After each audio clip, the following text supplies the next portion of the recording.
In my time on YouTube, I've covered all kinds of horror series on the internet. The Mandela Catalog, Local 58, The Backrooms, Gemini Home Entertainment, The Monument Mythos, just to name a few. I believe all those series are great, and there's fantastic projects getting posted to the site every day. But because I've seen so much of it, it's hard for me to find something that I would consider new. Like, sure, there's a ton of series that do new things with ideas I'm familiar with, but it's a rare occurrence when I find something that I truly haven't seen before. One of those rare occurrences is what we're talking about today. Oakburn Opus is one of the most inventive and frightening horror projects I've come across on YouTube. Posted to the Red Diamond YouTube channel, it tackles everything from occult horror to folk horror to Lovecraftian horror, and a monster behind the veil at the back of the series that leads others to their terrifying end, with even some demonic elements and murder mystery to boot. And all of it, from the visuals to the sound design to the plot to the intrigue, is top notch. Few YouTubers like Nexpo and Nightmine have covered the series before, but since those coverages, there's been more entries, which means now I get to talk about it. As always, with any series I cover, do not let me ruin the experience for you. Oakburn Opus is something special, and I don't want the first time you see it to be a YouTuber explaining things that you could just see for yourself first. So there's a link to the Red Diamond channel in the description. Check it out and then come back and we can talk about it together. Red Diamond also has a Patreon I'm going to leave in the description as well, because artists that are doing something cool deserve to be supported.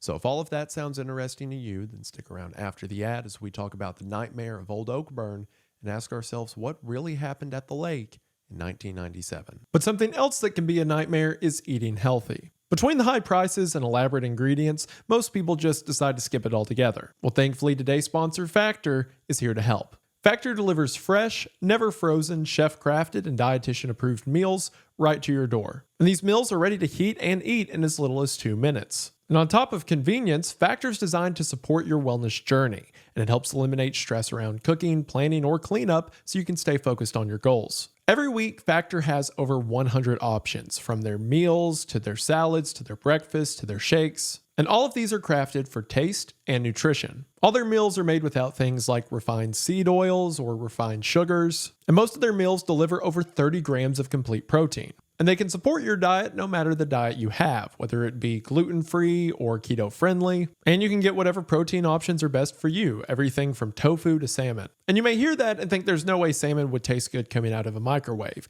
And a couple years ago, I would have believed you until I tried Factor. I don't know what they're doing to their food, but it works. My wife and I used to get to our favorite meals first, but recently, they're all good. Even stuff I don't think would be that great tastes delicious. And again, it's not only a meal that's inexpensive and good for me, but one that only takes a couple of minutes to prepare and clean up. Factor has made my lifestyle a lot healthier and a lot easier. And hopefully, it'll do the same for you, because right now is a perfect time to get on board. That's because if you head to factor75.com or click the link in the description and use code WendigoonFB50, you'll get 50% off your first Factor box plus free breakfast for a year. That's right, free breakfast for a year and your first box half off. Again, that's code WendigoonFB50 at factor75.com to get in on this incredible offer today. Thank you all for watching the ad. Thank you to Factor for sponsoring the channel. Their link will be in the description. And we are now back to the video. We are going to go ahead and get into it, but as always, thank you for watching. Now, while the VHS tales aren't a part of the Oakburn Opus main storyline, they do tie in, or at least the first two do. So we're going to start this analysis by looking at the first video on Red Diamond's channel, The Circles. At the beginning of this video, we see a circle rotating that seems to be made out of fleshy growths. We're not sure what this means yet, but we will soon. After that, we see a small town in Alaska. Text then tells us that this is the town of Atosavik on December 5th, 1986. To which we then get narration from someone named Ethan Astor. Ethan says that he is from Atosavik and that his town is being haunted, not by ghosts or monsters, but by shapes, specifically the circles. Ethan says that every once in a while the circles appear, and when they do, the town is evacuated. Those that refuse the evacuation are never seen again. Ethan then says that the circles will be there in 5 days, and this time he's staying. We then cut to the Astor house on December 10th, or in other words, the day that the circles were said to arrive. Cutting into the house, we then see a note that someone named Martha left for Ethan. We'll later learn that this woman's name is Martha Astor, and she is assumedly Ethan's wife. In the note, Martha says she's now uncomfortable around Ethan. He hasn't left the basement for days, and she's getting out of there before the circles come. We then see several perspectives from inside of the Astor home. Most seems normal. Make Your Own Kind of Music by Cass Elliot is playing on a radio, until we see an image of the bedroom, and on the wall we can see drawings of several circles. This is shown more so when we see the basement door and the basement walls that are also covered in circles, with the shadow of who we can assume to be Ethan standing in front of them. That night, Channel 5 News has an alert for an anomalous event, giving us a countdown as to when this event will begin. Something I like about this is Oakburn Opus and Red Diamond's channel as a whole seems so far removed from traditional YouTube horror or analog horror. But seeing the Channel 5 News and then the report of an anomalous event almost feels like it's paying homage to things like Local 58 or Gemini Home Entertainment. On any other channel, the thing we would be watching is that news broadcast. But because this is a part of Red Diamond's body of work, it is just a piece rather than the whole. It's especially kind of charming seeing it now. I mean, there was a time period when that kind of horror dominated YouTube. All you had to do was have a small town broadcast format and say something creepy was happening and you had a hit on your hands. But now we've seen so much of that, it's like audiences' appetites have been evolving. Even the bodies of work that started out in that format, things like the Mandela Catalog or Local 58, have moved away from it into new kinds of scares. So it's weird, starting a new horror series as good as this one and then seeing that on the TV almost feels like a callback. Anyway, the TV has its countdown, and when it ends, we see a white circle on a red background. This could be an automated program for the locals to let them know that the circle event is in effect, or it could just be the circle takes over everything when it arrives, including the airwaves. Outside, we see that a massive circle has formed above the town. At the same time this is happening, someone is knocking frantically at the front door. After this, we see a circle in the sky again, followed by another circle, this one being more similar to the fleshy growth we saw in the intro, only this time there's a red light flashing at its center. Perhaps this is the circle's true form, or it accomplishing whatever it came here to do. After this, we see more images from the inside of the Astor home. This time, the TV program is flashing several circles, the center of which looks like the one we just saw, and the clock on the back wall is quickly spinning. More and more circles begin to form around the home. Lights flash, growths appear on the television and kitchen cabinets. Whatever the circle's influence is, it has fully saturated the house. The growth works its way deeper and deeper, eventually making it to the basement door, and assumedly, to Ethan. After this, we see a drawing of who we can assume to be Ethan, his eyes now mimicking the fleshy circle seen at the beginning of the video. After this, we see a spinning circle and text that reads, "A cycle of destruction and rebirth, curved line of events with no beginning, circling light and shadow through time and space. A line which can never be broken, a line which has never been born.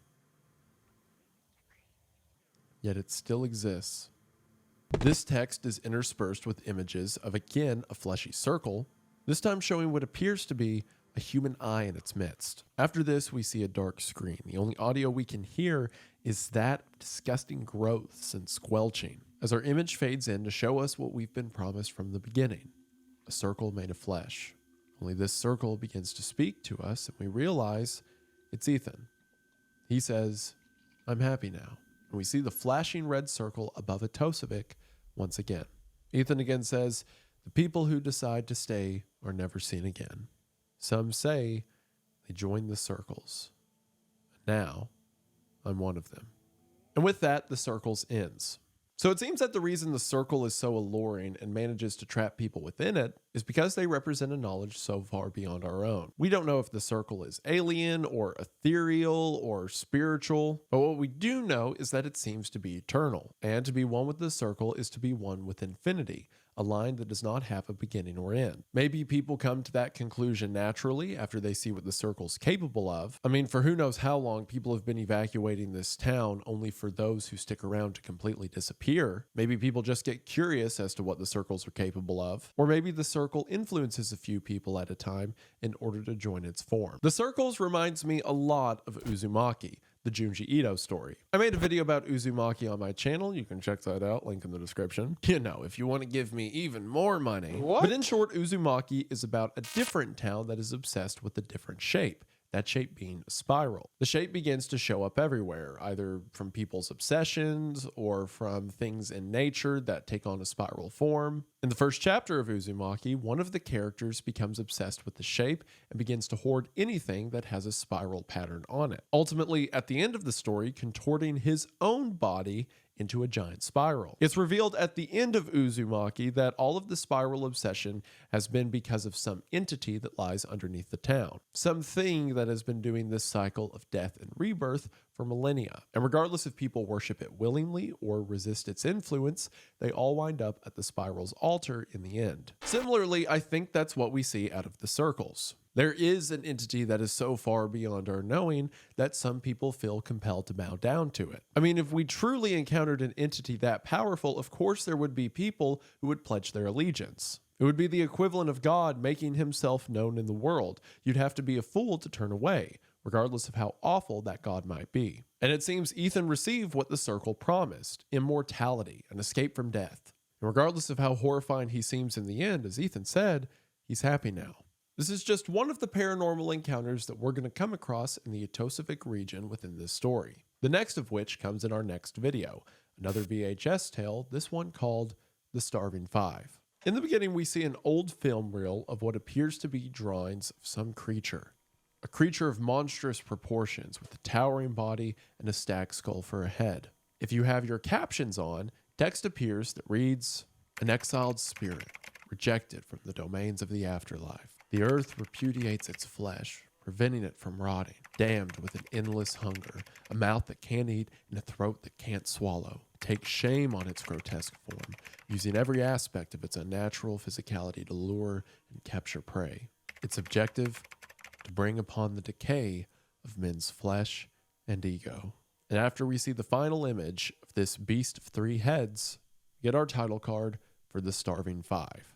If it isn't clear enough, this story centers around a Wendigo, or at least Red Diamond's adaptation of the Wendigo. Which, I mean, like look at that up there, and then like look at the channel name like down there. Pretty up my alley. Typically in the Wendigo legend, the Wendigo is a spirit that possesses people who commit acts of cannibalism. The legend originates from native tribes of northern North America, areas where it was not uncommon for resources to be scarce and the cold to be damning. So if someone amongst your party were to die, it would be tempting to use them as a resource. But the Wendigo legend forbids this, saying that you will become the vessel of an evil spirit, cursed to forever be starving and forever attempting to satisfy that hunger. Or as Red Diamond's description read, damned with an endless hunger, a mouth that can't eat, and a throat that can't swallow. And it's a creature that hates humanity. It despises their flesh and their ego. This creature will be our main set piece throughout this tale. Text tells us that there is a place of unforgiving cold. We see shots of the Alaskan countryside. Text also tells us that this is on December 21st. A small cabin in the midst of the cold is lit with a dim light. We then see an abandoned, snowed-over car. As more text tells us, we are starving. The engine is dead. A flimsy wooden shelter keeps us away from the snow. We see the front door of this shelter that has been marred by the scratches of something. The text continues. Heat escapes through the cracks. Our skin hardens. 2 lone rifles set in the corner. Animals sing and hiss, but nothing is seen. We are starving. From here, we can put some pieces together. A group of people came out to this cabin in the woods, and then their car broke down. Now they are out here with nothing to eat, and it seems that something is trying to get in, at least as indicated by the scratch marks on the front door. We then see a view of this candlelit corner as our narrator continues. Natasha followed him blindly. Alex dreams unquietly. I watched the rumbling snow attentively. We are not starving alone. So we have the narrator, the I from that story, Alex, who's still in the cabin sleeping with him. But Gary thought he heard his lover coming from outside, so he and Natasha ran outdoors into the unforgiving cold. But if you're keeping track at home, that's only 4 people. So why is this video called The Starving Five? Well, as the narrator, who we'll soon learn is named Dimitri, says, they're not starving alone. We see more shots of the dim cabin. We can assume that Dimitri and Alex are the only two still staying here. Till suddenly, in the middle of the night, Dimitri hears a loud knock. Text that reads, "Wake up." Dimitri opens his eyes, and for a brief second, we can see the visage of something outside of the cabin window. Text then appears that says, "The anxious dreamer wanders unconsciously. Will you follow him?" One of the guns against the wall is missing, and seemingly, Dimitri takes the other. Earlier, it was said that Alex was dreaming unquietly, so this anxious dreamer is probably referring to him. That, in combination with one of the rifles being missing when Dimitri gets up, leads me to believe that Alex had woken in the night, taken a rifle, and stepped outside, so now Dimitri, that was woken by the knocking, is following after him. Alex could not even be aware what he's doing. He could just be sleepwalking. As the text said, he wanders unconsciously. But regardless, Dimitri is going out there to find him. We then see a phone and are about to hear the transcript of a phone call that took place on December 17th. Or in other words, 4 days before this group of 4 ventured out into the cold. We'll learn that this conversation is a phone call between Alex and Dimitri. Alex seems doubtful that they'll find whoever they're looking for alive, someone who Dimitri just refers to as she, especially considering that she's been gone for a month. But Dimitri remarks that they're doing this for Gary. This makes sense because earlier we heard that Gary was lured out to the cold because he heard his lover's voice. So perhaps Gary's girlfriend or wife had disappeared out here on her own, and then when Gary went to look for her, he heard her voice out in the cold and went running. Now, mimicry isn't a part of the original Wendigo legends, but mimicry is a part of a lot of Western native traditions around things like skinwalkers that often gets connected to the Wendigo mythos. And if you'll remember in that opening text describing the creature, it said they use every aspect of its unnatural physicality to lure and capture prey. So it's very likely that this creature was just mimicking Gary's lover's voice, something that Gary was susceptible to since he came out here to find her. Also in this phone call, Dimitri says, "This city is hostile. All it takes is one detour, a miscalculated step, and you're gone." Dimitri is likely referring to Etosovic. It seems residents of this town know that something bad happens in the dark around here. But regardless of this, Gary seems to be in denial. So he seems determined to go out into the woods to find her, and his friends decided to go with him.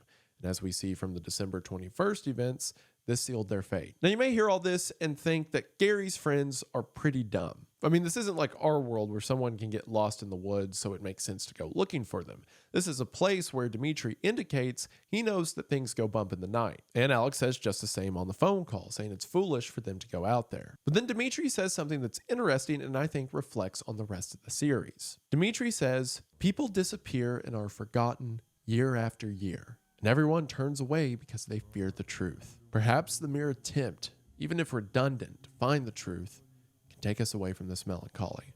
It's like there's this overwhelming dread on the people of the town because so many terrible things happen. And because it happens so often, that's all the more reason to do something when you can. Even if she's definitely dead, even if the best thing you can hope to find is a body, that's remembering someone when so many people, especially as we're going to see in future entries, have been forgotten. It's an act of humanity in the midst of an inhuman reality. But in a world as wicked as that which Oakburn Opus portrays, acts of humanity rarely go unpunished. We're about to see that with Dimitri right now. Dimitri begins walking through the snow. Text appears that says close, then closer. Then Dimitri is spoken to specifically, the voice telling him almost there, till eventually Dimitri finds what he was called out there to see. The body of Gary lying in the cold. Not far off, Natasha lies dead in the snow as well. Through the darkness, Dimitri then sees some figure above the broken trees. Perhaps this is something blocking the moon. Perhaps this is a large eye. As Dimitri looks closer, the creature reveals itself. A mass of broken animal skulls, joined together on some amalgamation of flesh. Dimitri gazes into the beast, and it seems the beast gazes back. The beast asks Dimitri, "Shall we starve together?" Dimitri's eyes grow impossibly wide in response. The screen is caked in red. As you can imagine, it seems none of them will make it out of these woods. One brief flash we see with the text, "Shall we starve together?" is of this Wendigo creature drawn similarly to Leonardo da Vinci's Vitruvian Man. That symbolism in itself is loud enough. The idea that this creature is of some different heritage, some history or based form that we've long forgotten. But another symbol here is the position of the creature's arms. As the beast has 3 heads, in the image it seems to also have 2 sets of arms. 2 pointed down and 2 pointed up. To me, this seems reminiscent of one of the most popular positions in satanic and pagan iconography, that being the symbol of as above, so below. The phrase as above, so below traces its origins back to about the 9th century, the phrase itself originating from the Emerald Tablet. However, in the millennia that would follow, as above, so below began to take on an occultist meaning. The full phrase that is most commonly used now is as above, so below,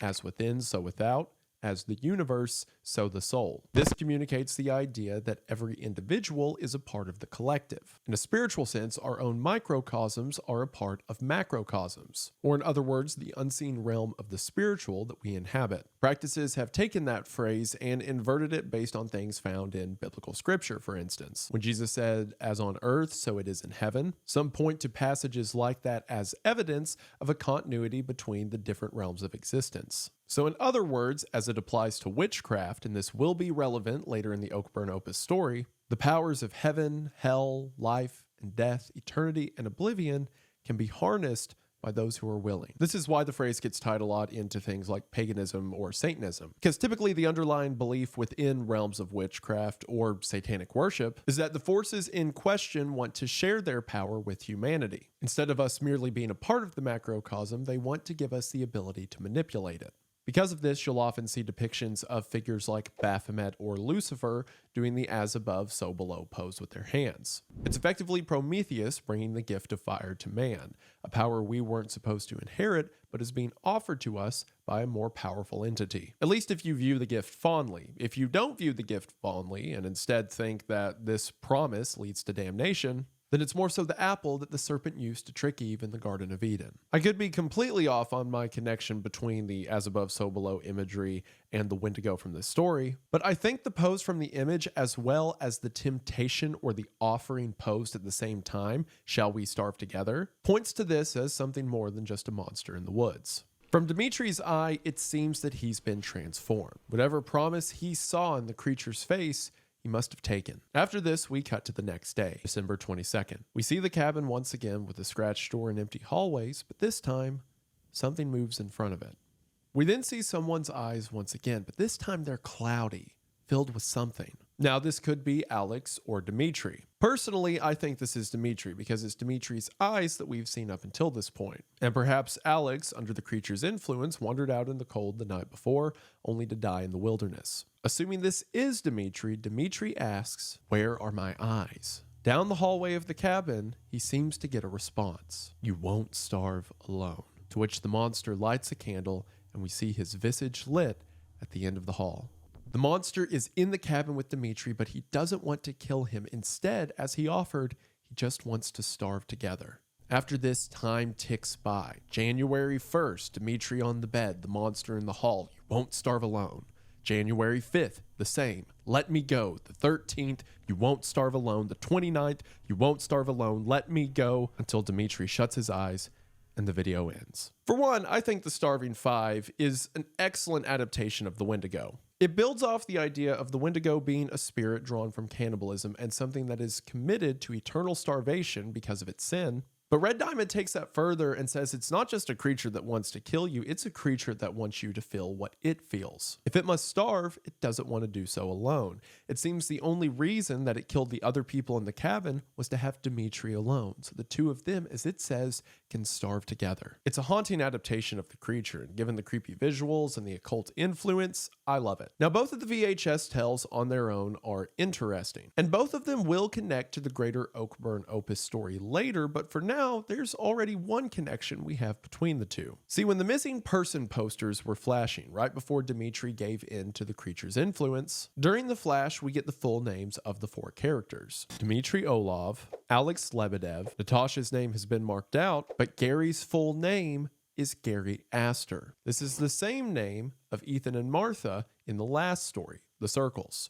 So seemingly, Gary was related in some way, perhaps Ethan's brother. So with this subtle connection between the two, it seems their worlds are connected. The world of the Circles is right next door to the world of this Wendigo. But as you're going to see, these all tie in as just fractions of elements from the Oakburn Opus story. Now that we've talked about the first VHS tales, we can get into that story. So let's dive into what is currently a 4-part series, a series that is, in my opinion, one of the best on YouTube, with Oakburn Opus Part 1. At the beginning of Oakburn Opus Part 1, we open on a shot of Lake Oakburn.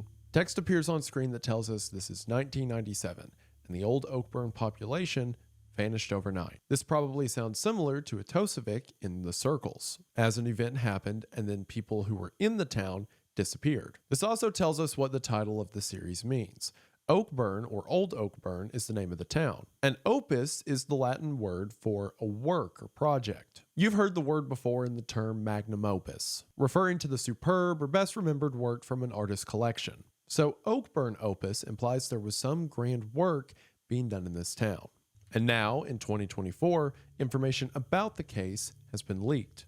We'll get hints as to who might have done this leak later on. We then see the image of what appears to be a stone monument. Text says that a new light has been shed on the case, which branches into countless theories, hypotheses, and discussions. If we look closely at the monument, there seems to be some kind of symbol on it. This is a symbol that will be very important through the rest of the series. We're then told that what we are about to see is based on findings from a manuscript that was recovered, belonging to an inhabitant of the town, and a cassette tape that recorded the moment in which everyone vanished.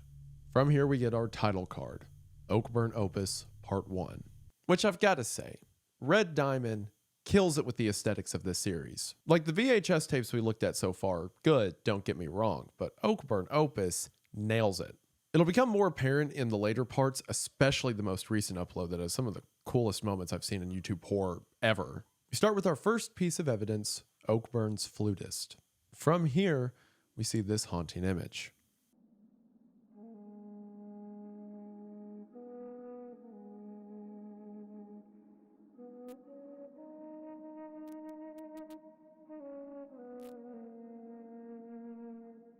A man stands in the midst of this cold wasteland.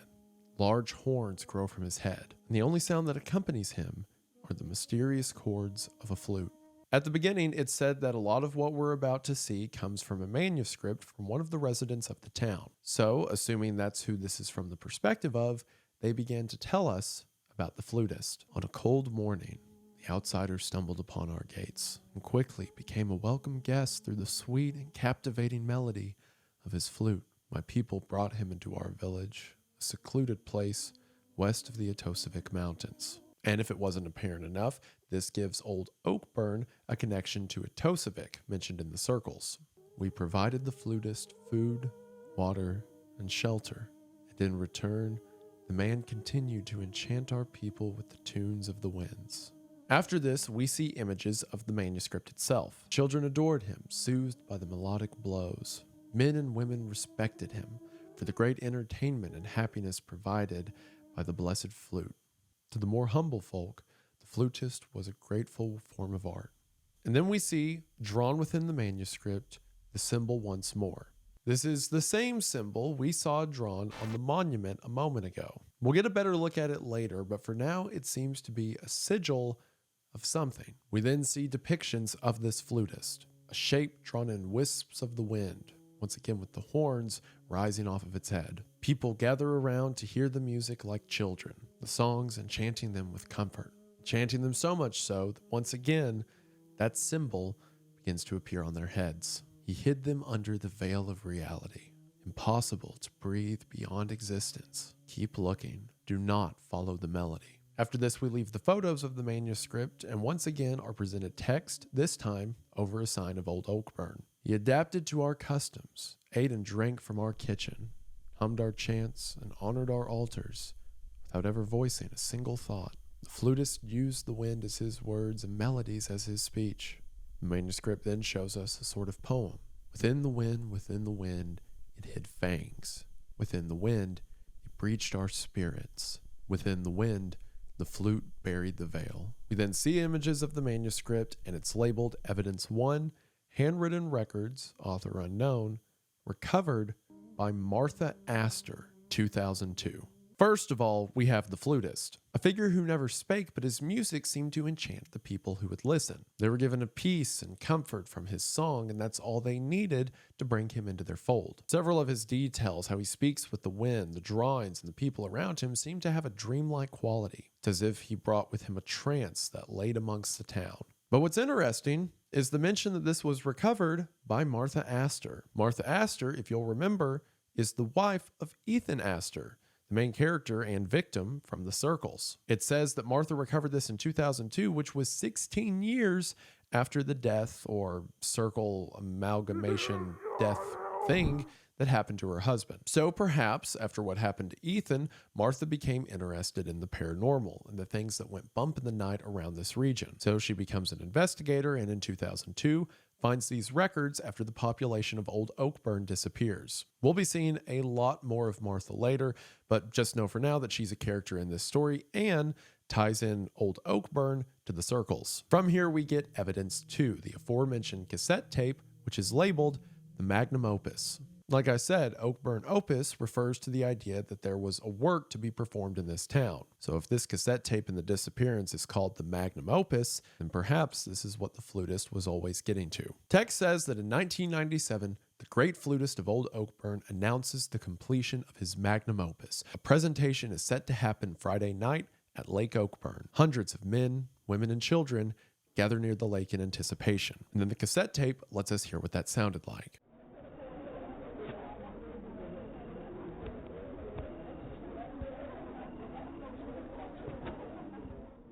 As the crowd is speaking, the flutist begins to play. And as he concludes, the people cheer. We're then shown that monument once more, only this time, the symbol begins to glow. A red haze appears around it and begins to pulsate. Text tells us to identify, interpret, and follow. Red triangles, right side up and upside down, begin to appear in the haze around this glowing stone, and the text continues with the music, meaning the entire phrase is to identify, interpret, and follow the music. And then we see this.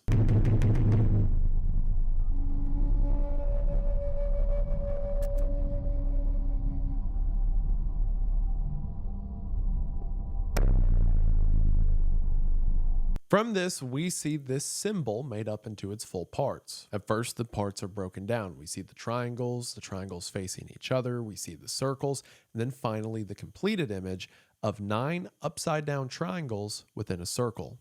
This, to me, seems to be a sort of sigil. A sigil, in its literal definition, is a seal or a symbol that is meant to denote something. A king can have a sigil, an estate or a family can have a sigil. It's effectively a crest that can be placed on something to identify it as theirs. Well, in the realm of the occult, sigils can often represent different concepts or entities. There can be sigils or seals that are made to ensure protection or fortune. But in many cases, and as in the case we'll see in this series, a sigil can be an identifier for an entity. It's effectively like their name or their crest inscribed on something. In ritual, sometimes an entity sigil will be drawn to summon that entity. Like if you were wanting to perform a rite to bring about a demon or a spirit, you would draw their sigil in the midst of your worship. Or sometimes the entity will place its own sigil on something to identify its handiwork. And if it's not apparent enough already, the sigil we see here is that of the flutist. And that makes sense. The flutist did something to make everyone in Oakburn disappear.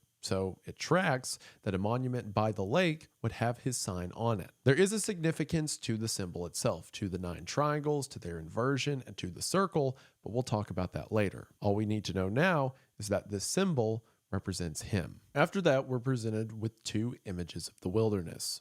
One image will display the sigil, while the other does not. This continues for a while and seems to be related to the phrase we saw earlier: identify, interpret, and follow. Since we know the sigil to denote the flutist, it seems that what we're seeing here is following the path to Lake Oakburn. Perhaps this is what it was like for all the people that came to the lake. They weren't explicitly told to be there. I mean, the flutist couldn't speak, right? But instead they felt his presence. They were led in the direction he wanted them to go. The last split decision we see is interesting. On one side, we see Lake Oakburn, and on the other, we see this tall, horned figure, the head of which, once again, appears to be a stag skull. Ultimately, the sigil chooses Lake Oakburn on the right. I think that what we see on the left is the Wendigo from the Starving Five. We already know that Atosavik, the town from the circles, is near Old Oakburn. And if you'll remember, in the Starving Five, it said this cabin they were in was outside of town. I think this is again another clue to us that the two stories take place in the same world. You drift into the woods on a dark night and you can go to Lake Oakburn, where the flutist magnum opus is taking place, or you can continue through the woods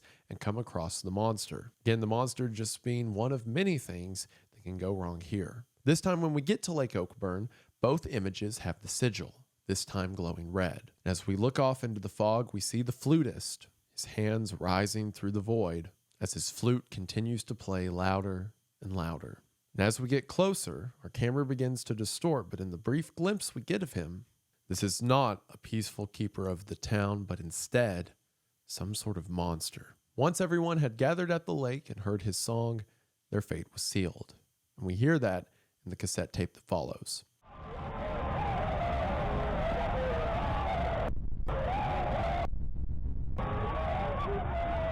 Their screams were silenced in a moment, and it says the morning after, Old Oakburn woke up to silence. 1,043 inhabitants disappeared overnight. After quick and inconclusive investigations, little evidence was found.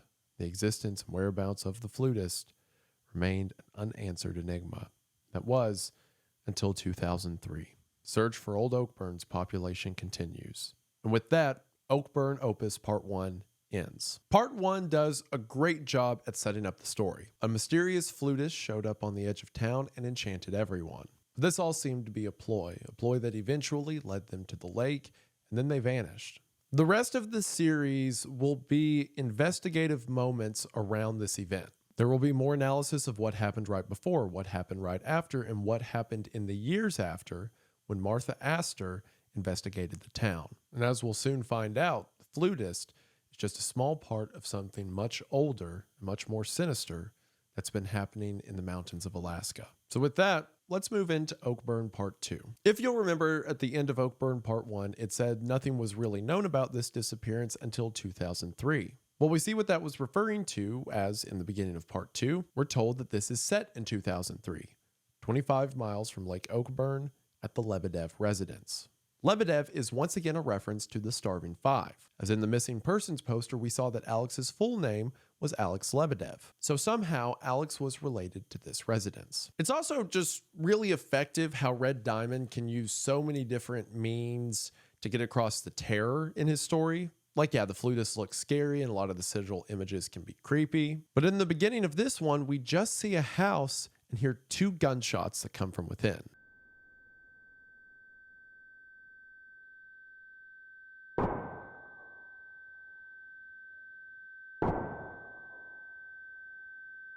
There's so many unanswered questions in this series, and we see this moment and our mind races as to what could be going on. Why is this residence suddenly important to us? Is this the event in 2003 that shed more light on the disappearance? Red Diamond does a great job of giving you questions every time you're out on your front foot. You think you understand how the flutist works, you think you understand the sigil's connected to him and he made these people disappear, but now there's new elements that we know are relevant, but we don't know how yet. And it's that intrigue and mystery that keeps the series so creepy, because you never know what it's going to show next. After we hear the gunshots, text appears on screen, this time in red, that says, "I stood upon their blood. I stood upon the weapon. I stood before the flute, and the drowned city arose beneath my feet." Now, we can assume things there like the blood and the weapon refer to whoever was just killed in the gunshots we heard, and the flute can tie into the flutist, but the mention of the drowned city is something new to us. We know something happened at Lake Oakburn, so it probably connects to that, but beyond that, we have no answers. What I really like about this line is it becomes so impactful after you finish the series, but for now, it means nothing. And it goes to show how much of this series was planned from the start. There were pieces of it planned over a year ago that were only elaborated on a few months ago. I just like to see when creators plan a series out and then satisfyingly follow through on it. We then see photographs of a crime scene. The jacket the investigator is wearing says IPD, or Atosavik Police Department. In part 1, when we were seeing the sigil appear on either image that was leading us closer to the lake, one of the images had a cop car that had IPD on it. So this tells us that the Etosavic Police Department is the department that's over Old Oakburn. The timestamp at the bottom of the picture says that this took place on December 10th of 2003. As the photographs move to the interior, text says, "The melody crawls in. The voice under the veil commands, and the vessel answers." Again, things that don't mean anything to us yet, but will later. The melody, the voice, and the vessel. We then see another cassette tape, this one labeled The Lebedev Murders. We hear who is assumedly the killer laughing as red text once again appears on screen. To make it easier to understand, I'll tell you now that anytime we see red text, it is from the perspective of the flutist or something on the flutist's side or under his control. And the text we're about to see is from the Lebedev murderer. "What stands before you, Detective Astor, is not a person. I exist incarcerated in a vessel of the arcane. I will entertain your feeble sense of justice. I will share you my tale." And text appears that says, "He knows well his wicked ways." This phrase, "he knows well his wicked ways," is also the description for the video. It comes from the song "The Boy with the Gun" by David Sylvian, a song that will play at the end of this video. "The Boy with the Gun" is a song about a man who feels he's been scorned by life and begins to hate life around him. Someone so bitter with the world, he wants to take the rest of the world with him. As we'll see later, this line, when applied to the flutist, is fitting. And then we get the opening title card, which, look how cool this is.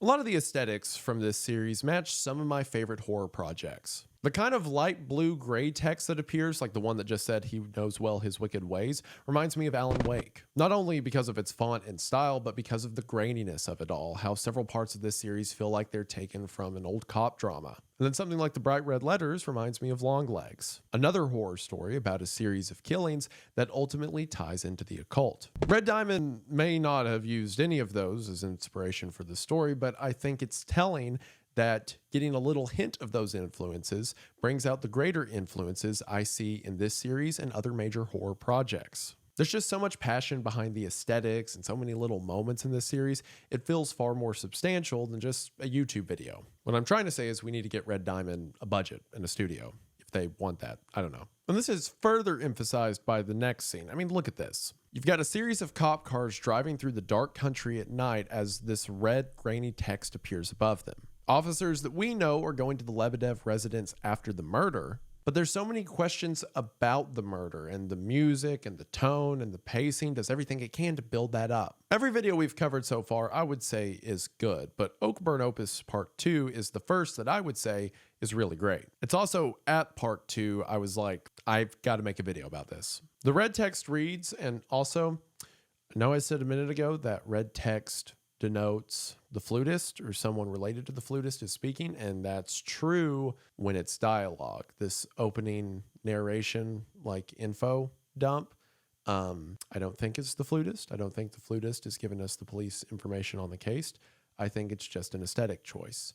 So I'm still mostly right about what I just said, that red text is the flutist talking, just not this time. I'm still right. I'm just wrong right now. December 10th, a call is made to the Etosavic Police Department from the Lebedev household. The caller confessed to having committed murder. Jackson and Oliver Lebedev were dead, their bodies aligned in the darkroom. The Lebedev brothers, naturalist photographers of Etosavic, searched to capture the empty landscape of the mountains. The criminal was never identified. For the convenience of this investigation, the killer will be addressed by the pseudonym John Doe. And then we lead into evidence 3, the Lebedev murders. This also further establishes everything we've seen so far as being part of this ongoing investigation. Evidence 1 being the manuscript, evidence 2 being the magnum opus or the cassette tape of the disappearance, and now evidence 3, the 2003 murders. It then says that what we're about to see is a timeline based on the interrogatory of John Doe, conducted and recorded by Detective Martha Astor in 2003. This lines up with some things we've seen so far. We know Martha Astor recovered the manuscript in 2002, and that makes sense if she's now a detective. And in the dialogue we heard from the killer before the title card, it seemed he was speaking directly to Martha Astor, or Detective Astor. So after the death of her husband, Martha committed herself to the paranormal, or at least figuring out whatever's wrong in the region, and became a detective at the Atosavik Police Department. And the killer of the Lebedevs knew her. Perhaps the killer himself knew her, or perhaps the flutist just has supernatural information on who he's speaking to. I mean, he seems to be something akin to a demon or a spirit after all. Based on the conversation with Martha Astor, we're told this. December 5th, 2003, John Doe is led by the melody of a wind instrument emanating from Lake Oakburn. Of course, with everything we understand so far, this makes sense. The flutist is at Lake Oakburn, and he lures people in with his song. However, this is interesting because, again, this is in 2003, 6 years after everyone disappeared at the lake. So 6 years later, the flutist is still there, luring people in. We see a quick flash of the flutist sigil, and we're once again taken to the landscape around Lake Oakburn. We then get another title card, but this one says Segment 1, Conditioning. So why are there now different segments, and what is being conditioned? Well, we're given a hint as we get the first-person perspective of someone walking across a snowy bridge. At the end of this clip, it seems a figure begins to arise out of the fog. Going back to information John Doe gave Astor, he says, "From the very first moment the flute touched my mind, I was sure to have been struck by something otherworldly, roaming the depths of the lake." Near the lake, John Doe encounters a monolith on the surface of the smooth rock. A symbol was carved, a circle, and 9 triangles. Again, this all makes sense. The flutist is luring this John Doe killer in, and the flutist brings him to the monolith with the sigil we've seen many times at this point. So perhaps this conditioning we're witnessing, this first-person perspective we saw of someone going across the bridge, was our killer being conditioned to the flutist's control. Right after this, we see a sigil flash, but this time it's a different one. For a brief instance, instead of 9 triangles in a circle, we see a triangle surrounded by 9 circles. It is presented upright and then quickly upside down, only for a couple frames. I mean, there's obviously a connection between the previous sigil. One was 9 triangles in a circle, this is 9 circles in a triangle. But why is it different now? What could that mean? Could this symbol be indicating another entity that's out here? John Doe continues, "I witnessed in clear and inscrutable reason the flute and the man. They taught me wisdom from the bottom of the lake, the drowned city, and the millions who rest there. He raised me in that instant as a vessel." As once again, the flutist sigil flashes on screen, interlaced with an up-close image of someone's eyes shut, until as the sigil on the monolith glows, the eye opens. John Doe continues, "Emblem etched upon the rock, the beautifully profane assortment of a circle and 9 triangles suddenly gleamed in crimson hue. The song wove a web, his desire in an instant made clear. In the flute, I discerned the will of expansion, which I was to provide." Once again, as this segment is being said, the triangle with 9 circles flashes on screen. Text tells us that after the encounter, John wandered the mountain for 5 days, out of his mind and being guided by something. And then on December 10th of 2003, John came across the Lebedev residence. And of course, from there is where the murders took place. So we see what this conditioning was. This man, John Doe, was led to the lake and then brought under the influence of the flutist. An influence that showed him things like the drowned city, the millions who were there. His mind was opened and he was made a vessel. So with the conditioning phase done, we now move into segment 2, execution. As text appears on screen that tells us this, we see the flutist standing atop a hill with assumedly John Doe in front of him. The rope behind John Doe makes it appear as if he's on puppet strings, being controlled by the flutist wind. It also appears in his hand that he has a pickaxe or some kind of tool. He continues through the woods and again, as we know now, comes across the Lebedev residence. John Doe continues, "It's uncommon for many inhabitants of remote areas and hidden places to forget their front doors unlocked. Naive custom, often conditioned by the emptiness surrounding it." More words from John Doe appear, but this time they're being presented to us backwards. When we wait for the scroll to end, if we read it together, it says, "Through the window, I beheld his lichened shape. The spectre whispered, in evoking horror, his unfathomable name, Marv P.S. The images that are shown to us at the same time is of someone standing in the top floor of the Lebedev home and then looking outside. Specifically, standing in what seems to be the dark room of the home where we know the Lebedev brothers were murdered. I don't know why a dark room would have a window, but whatever. So it seems that once John Doe killed the brothers, he looked outside and saw the flutist, and almost as a reward for his loyalty, the flutist tells John Doe his true name. It's a big thing within the occult, especially demonology, to know a demon or spirit's true names. That can often reveal their power and their intention. And it seems the flutist's real name is Marv P.S. This name does have some influence that we're going to talk about later. John Doe continues, a name in the melody. Then once again, the name Marv P.S. flashes on screen over and over, timed with the heartbeats that overwhelm the audio. And from the profane blade touched by Marv P.S.'s fangs, I cut their eyes open in the dark room. And we see an image of Marv P.S. or the flutist's sigil drawn in blood. Once again, a seal so that the author of this handiwork may be known. At 11:42, John Doe furtively strikes the Lebedev brothers. Jackson takes a pickaxe hit to the thigh, snapping the femur, and is left debilitated. Oliver drags Jackson to the darkroom at gunpoint upon performing a suboptimal tourniquet. We see glimpses of this, a dimly lit hallway with the dark room open. Breathing lays into the mic as a shadowy figure stands in the doorway. Oliver Lebedev, time of death, 12:07. As one of the brothers is standing in the darkroom, we see a silhouette attacked by the pickaxe. And again, the blood sigil is shown. We hear the gunshots once again as text says that Jackson Lebedev died at 12:16. And once more, the other seal, the triangle with the three circles, appears.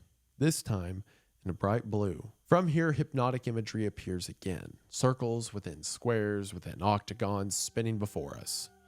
And John Doe continues, "Oh, Martha, the sole reason I stand before you, narrating my tale, contributing to your futile pursuit of a comprehensible truth, is to convey you his message.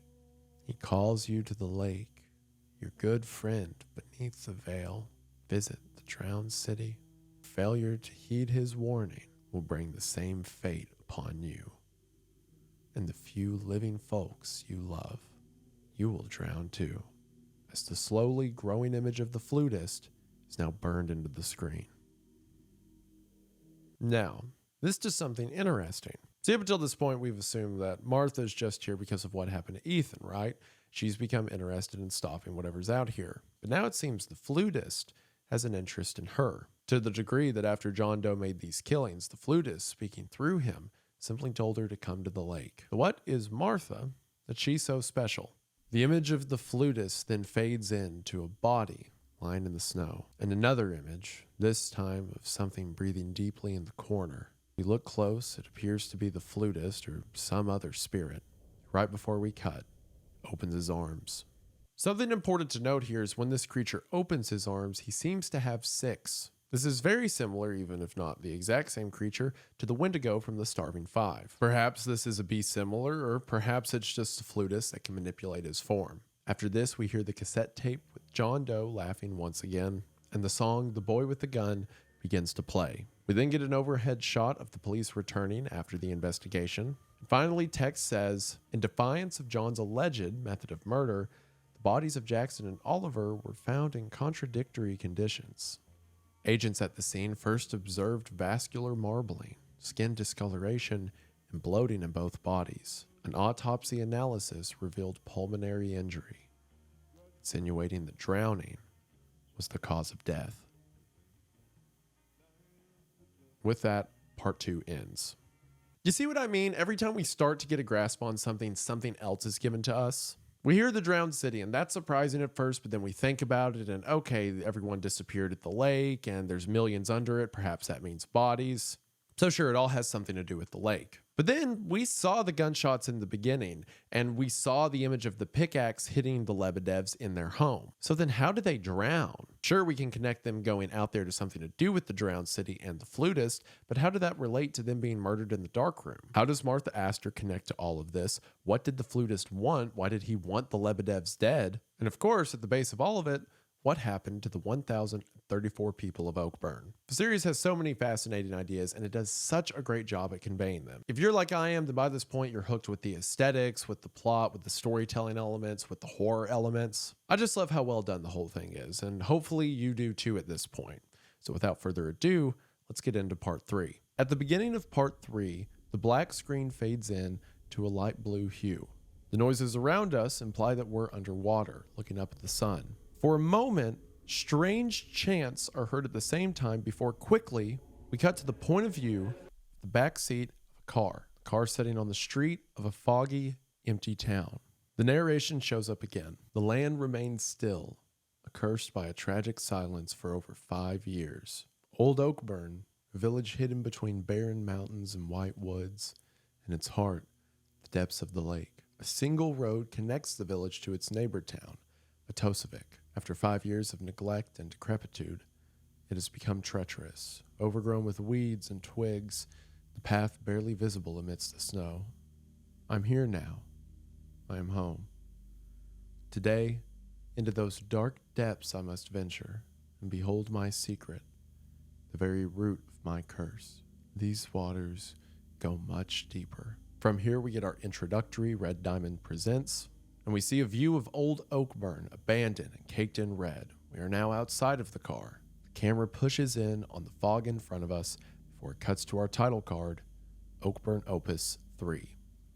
Again, just so much of the aesthetics of this series kill me.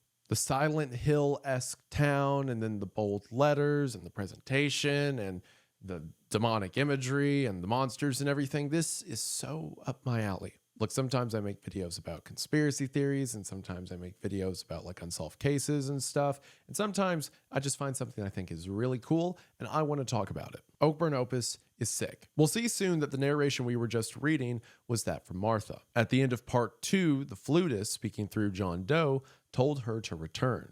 So now she is. Again, Martha is more connected to everything that's been happening than we've been led to believe.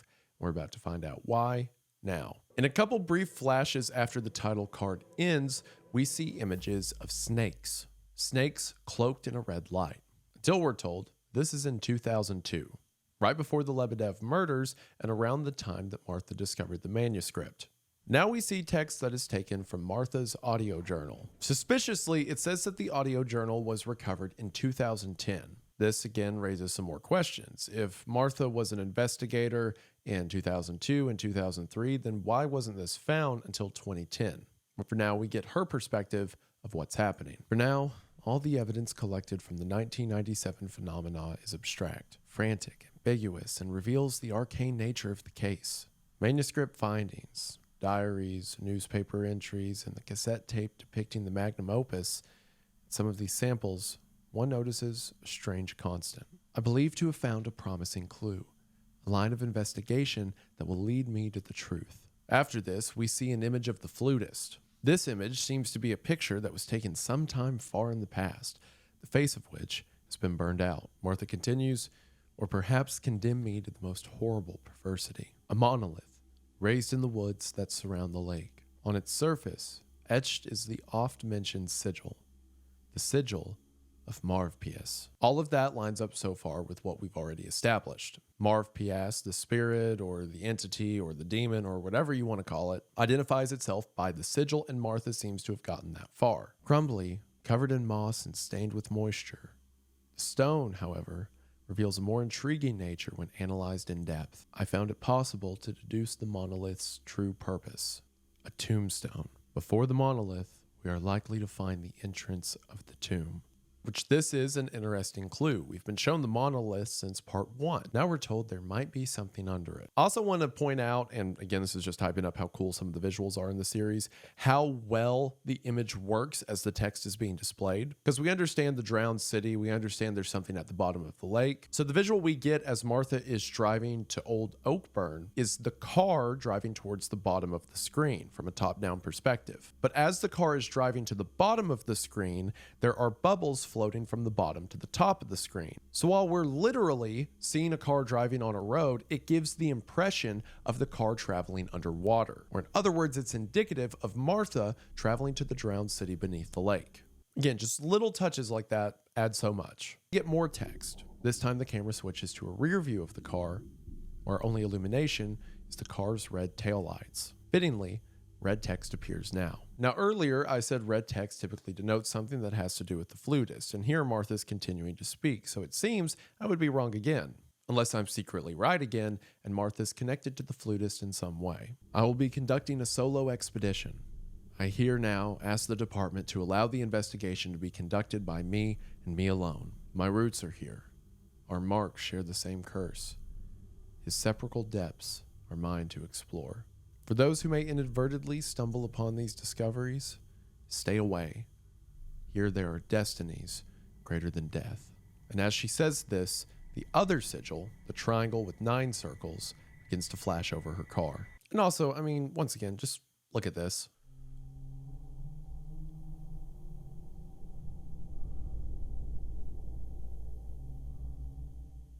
I mean, it's so good. We're going from the drowned underwater city to on land and the flipping and the stuff. The camera traces through the woods as Martha finds the tombstone. And sure enough, she was right. There's a doorway beneath it. A snake flashes for an instant before we are shown segment 1, titled Necropolis, or in other words, the City of the Dead. So if the drowned city is beneath the lake, then in this forest next to the lake, a doorway down connects to it, or at least connects to something related to the drowned city. John Doe described the millions that are housed down there. Perhaps this is the necropolis that Martha's stepping into now. Martha steps down into this cave and her narration continues. Upon prying open the tomb's entrance, it revealed a vertical descent of absolute darkness, a pit that reached the depths of the earth. And from said pit, a horrible smell. A putrid, rotten miasma rushed to the surface. Despite the unbearable exhaltations, I pressed forth and began the descent. As she does, we see that the door behind her is shut. However far she's come, there's no turning back now. Martha continues through this rotting, stinking hole. And as she does, we see that the ceilings and walls and floors are covered in triangle imagery. Geometry whose importance has been made evident at this point. Whatever's down here, it's something far older than Old Oakburn. As Martha presses forward, she says, "Black moss covered the walls, forever damp.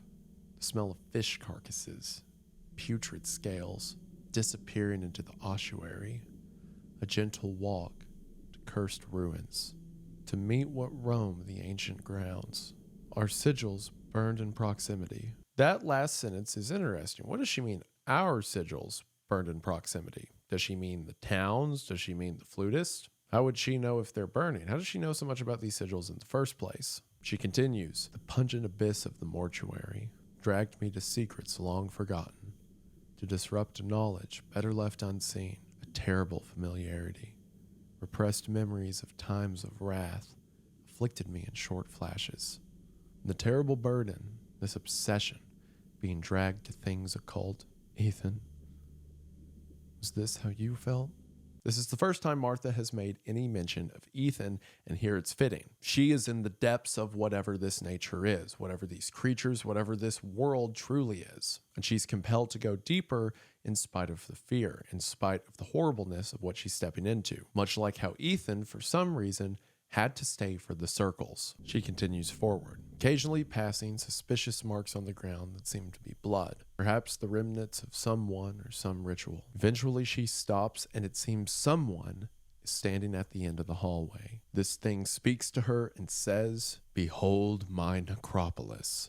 The sigil of the flutist flashes, and he is standing before her. The walls around her now baked in a glowing red, the same red the sigil burns with, and surrounding them are the screams of the damned. Skulls, heat, and fire seem to emanate around them. This necropolis, this city, seems little more than hell. The physical realm, the realm of the rotting bodies that Martha was in earlier, seems to have faded away for its true nature. Damnation of souls lost to the flutist. Martha comes to a door. When she's at the door, eyes in the walls glare back at her. On the door itself seems to be a massive, still beating heart. The only thing to be found here is suffering. Martha steps through the door and then sees windows that appear to look out into the bottom of the lake. In front of the window is a sort of tabernacle. The tabernacle itself having the inscription of a deer, and on it rests a book stamped with the sigil of Marv PS. Martha reads it, and we're presented with evidence for the first book will appear later in the series. First image we see shows us the sigil of Marv PS once again. This time a sort of hidden geometry within it is made more known. Circles within the points, triangles, and angles drawn amidst them. More elaborate and detailed name than that we are normally familiar with. As we look at the first page of the book, we see this. Marv PS begins to rise from the water as he speaks, long after the wrathful times, when the serpent's tongue no longer hissed, the drowned artist, Marv PS, rises. As Marv PS stands, we get our first good look at him. The horns and the goat-like ears we've come to expect thus far. However, his mouth and his low-set eyes seem to be of something different, perhaps some other animalistic amalgamation. His body seems to be covered in a coarse hair, and his feet taper off into hooves. The book continues as his sigil is seen, risen from the pungent water, carrying the darkness of those eldritch depths. Throughout this section, several Latin words will appear. I'm going to say the Latin word and then its translation. Here it says tenebrae aeternae, which means eternal darkness. The burning ember boils within the dark fire. Maligni, or evil, servant to a certain viper's sin. Dies irae, or day of wrath. A trade, a price was paid. His kin, spared from the gloom of the lake, and now his flesh in torment laid. The images of snakes are shown to us once more. The text continues. Rise, a call from beyond the veil, roaming the last ring. Face the fire, peccatum tuum, or your sin, his wail. Marv PS descended the mountain's height, forever white and glamorous, seeking the land of light. The city of snow where once two miracles were born from divine glow. The people of the city, at the florid orange sunrise, were to soon regret their pity. For the wind hid fangs, and the maw of the drowned city opened under his arcane chance. To swallow the accursed soil, roar the fire from 9 circles, and let the water boil, and he will drown them ad tenebris, or to darkness. Into the drowned city, the gloom of the lake, the forever breathing necropolis. And with that, segment 1 ends, and we head into segment 2, reunion. So, that was a lot of info that gives us a whole lot to work with. I'm going to save most of it for after we have covered the videos in the series, because this will make more sense once we have Marv PS Book 1. But from what we've seen so far, there was a bargain made and Marv PS arose to gather more people into this drowned city. It can be inferred up until this point that Marv PS and the forces at play here are far older than the town.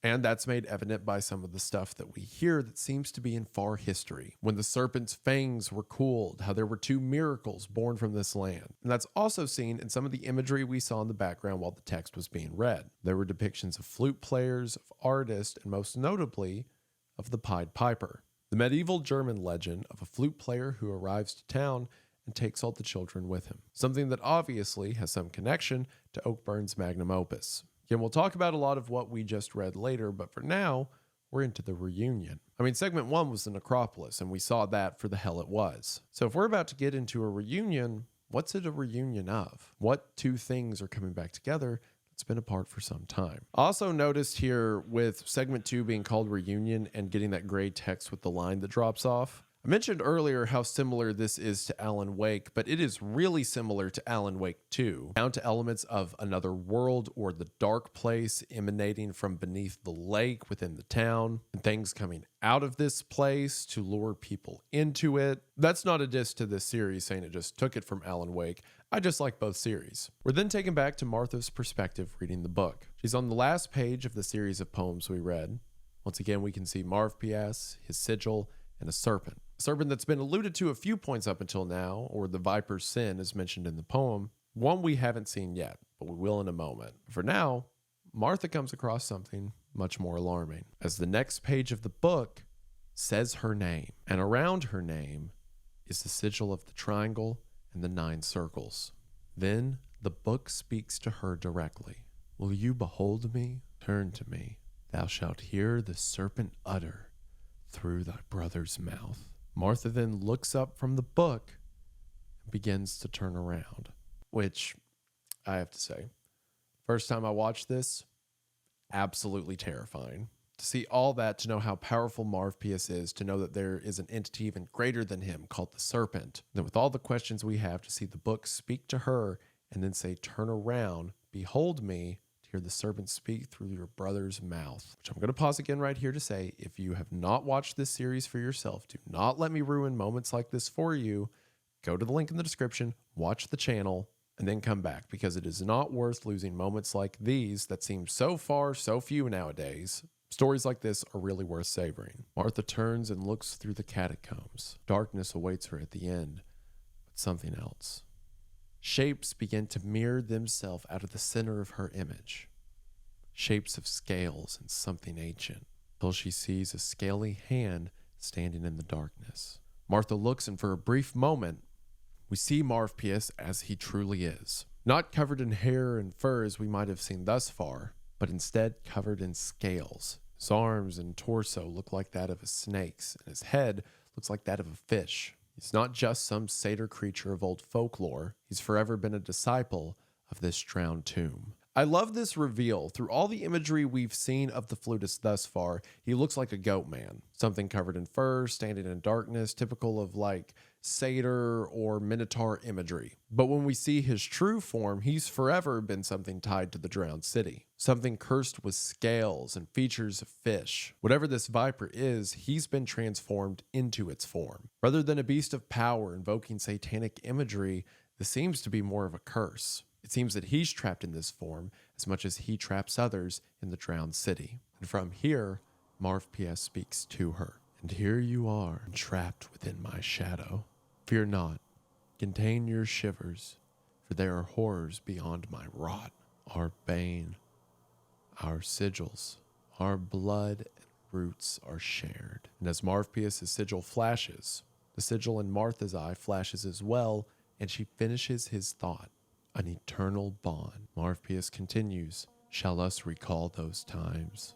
Or have you grown to abhor your very nature? The your of the sentence quickly changing to our very nature. Martha says, like earth itself. Marv P.S. continues, those wrathful days as I held your lifeless corpse. In that lake I communed with beings far beyond.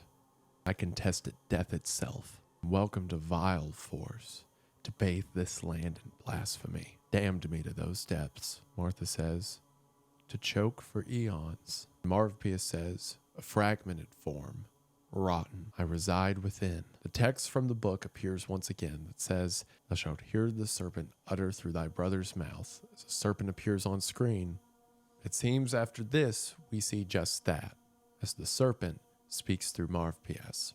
And my dead throat shall cast upon this earth the fires of 9 circles, to the land that plunged me into darkest pits, to blazing marble, to the drowned city so below. And those who skin the lungs of mine will scream into the void for eons far beyond. The name of that beast, the beast that sung Marv P.S. Images of the series flash before us. The flutist on the lake shore.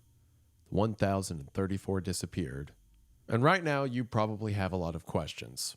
How is Marv P.S. or the flutist or whatever he is, Martha's brother? How does Martha know about this in the first place? What do the sigils mean? Well, it seems through the rest of the book we get some clarification on that right now. Martha Ludolf, born 1852.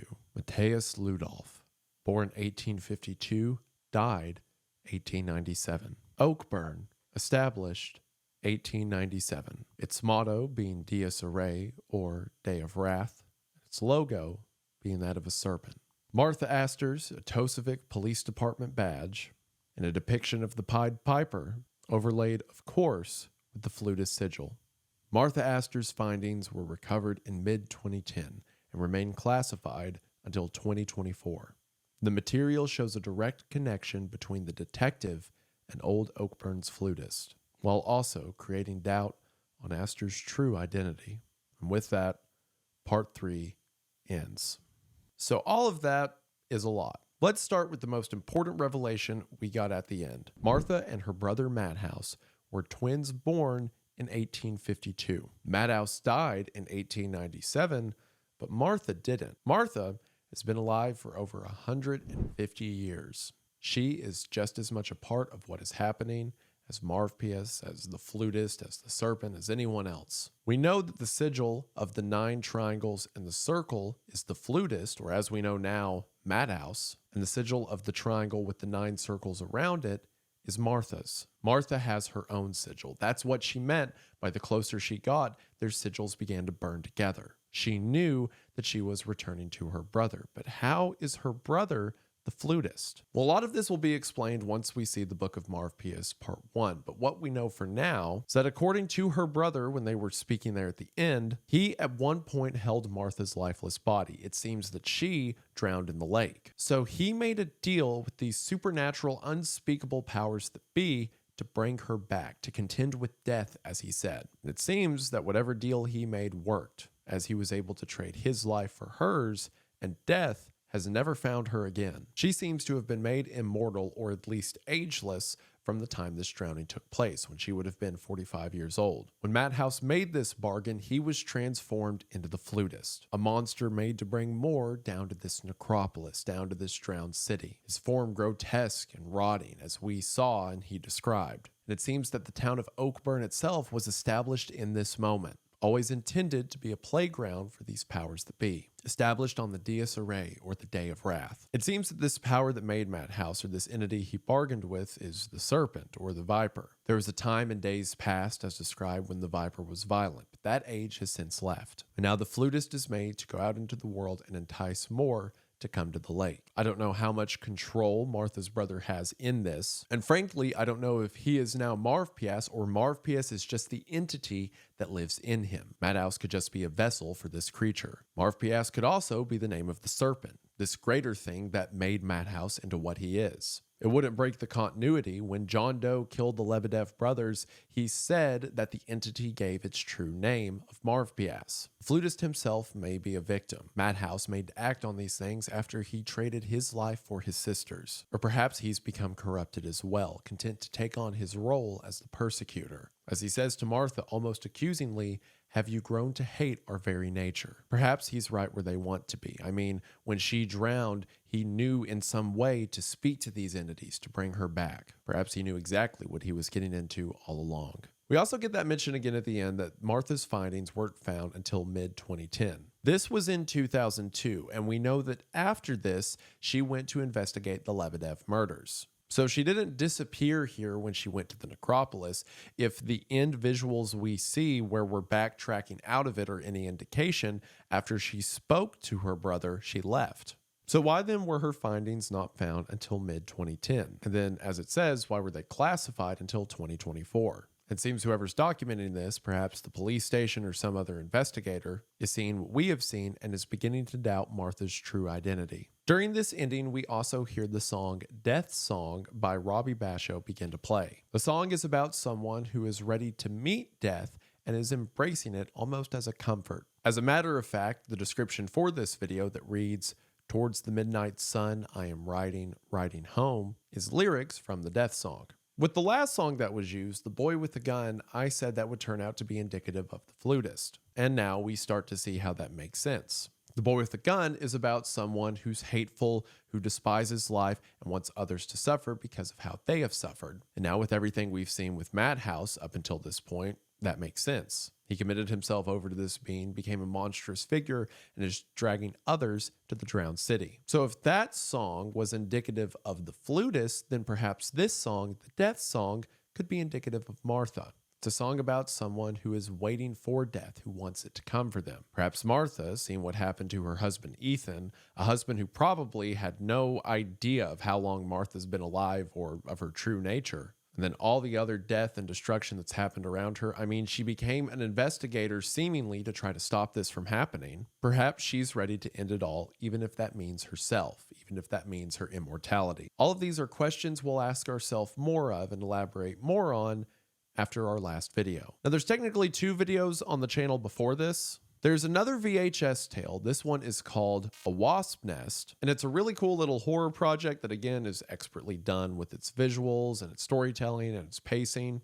It's about an MK Ultra experiment where the government is trying to convince people to effectively act as mindless drones or a wasp in a wasp nest. And they do it using a flower that only blooms once every 38 years. It seems to have these psychoactive properties. And it's a really cool video you should go check out for yourself. But as far as I can tell, it doesn't have a connection to the greater Oakburn Opus story. The Starving Five and the Circles did because of the connections we talked about earlier and the fact they're in the same region. But I'm not going to cover A Wasp Nest just to not bog down the pacing of the current storyline we're chasing. However, I highly recommend you check it out. I will have it linked as its own video in the description. Because, I mean, you got to save something for yourself. Even if you get the whole Oakburn Opus storyline spoiled for you in this video, you can at least go watch his cool MK Ultra horror story. Then after that, there's a trailer for Oakburn Opus, which we'll talk about in a bit. So for now, let's get to what is at this point the most recent upload on the Red Diamond channel, Oakburn Opus Lies. See, this one breaks the part 1, 2, and 3 convention because it's almost a sort of breakaway story. It, of course, ties into the Oakburn Opus narrative, but it tracks something we haven't really thought about yet. What became of some of the people affected by the 1997 disappearance? And how do they connect to what we've seen so far? Well, we're about to find out right now. Lies opens with the screen fading in. Once again, wind instruments can be heard. You see what appears to be 2 tombstones in the bare terrain. And once again, red text appears. What do you wager? I might win him yet. If you give me your permission first, I'll lead him gently on the road I set. Again, this is red text, and it seems to be a conversation perhaps between Marv P.S. and the Serpent or some other supernatural entity, wagering that he can lead someone down his path. It also invokes musings of the biblical story of Job. And the devil went to God and asked for God's permission to torment Job because he believed that Job would turn towards him, the devil. It's not a direct one-to-one, but the phrasing seemed reminiscent. After this, we're shown the inside of someone's home. Someone who, it seems, is investigating the disappearance at Lake Oakburn. And we see that they're on the right track. Not only do they have the sigils of both the flutist and Martha, but they have images of the Pied Piper as well as several runes. The circle, the 2 inverted triangles, and a line. And on the center of a desk in front of this is a gun. Whoever this is receiving a phone call from Martha. The other artifacts around the phone paint a disturbing picture. He has 2 discounts for funeral services, as well as a gun with 1 bullet. We then see a transcript of the message that Martha left this person. The cassette tape says that this was recorded in December of 2003. That should set off some bells because that is the same time as the Lebedev murders. And also, after Martha visited the drowned city. It seems that the person whose room we just saw and Martha is trying to call is named Carter. As Martha says, "Carter, listen to me. You're making a mistake." The interspliced shots of a car driving to Lake Oakburn tells us that Martha was probably calling this person to keep them from going there. She continues, "Talk to me. Don't you dare turn away. Don't you dare listen to him. I told you I'm working on it. For God's sakes, Carter, answer the phone. Just where the hell are you? What the hell were you thinking with that message? Stay away, Anthony, please.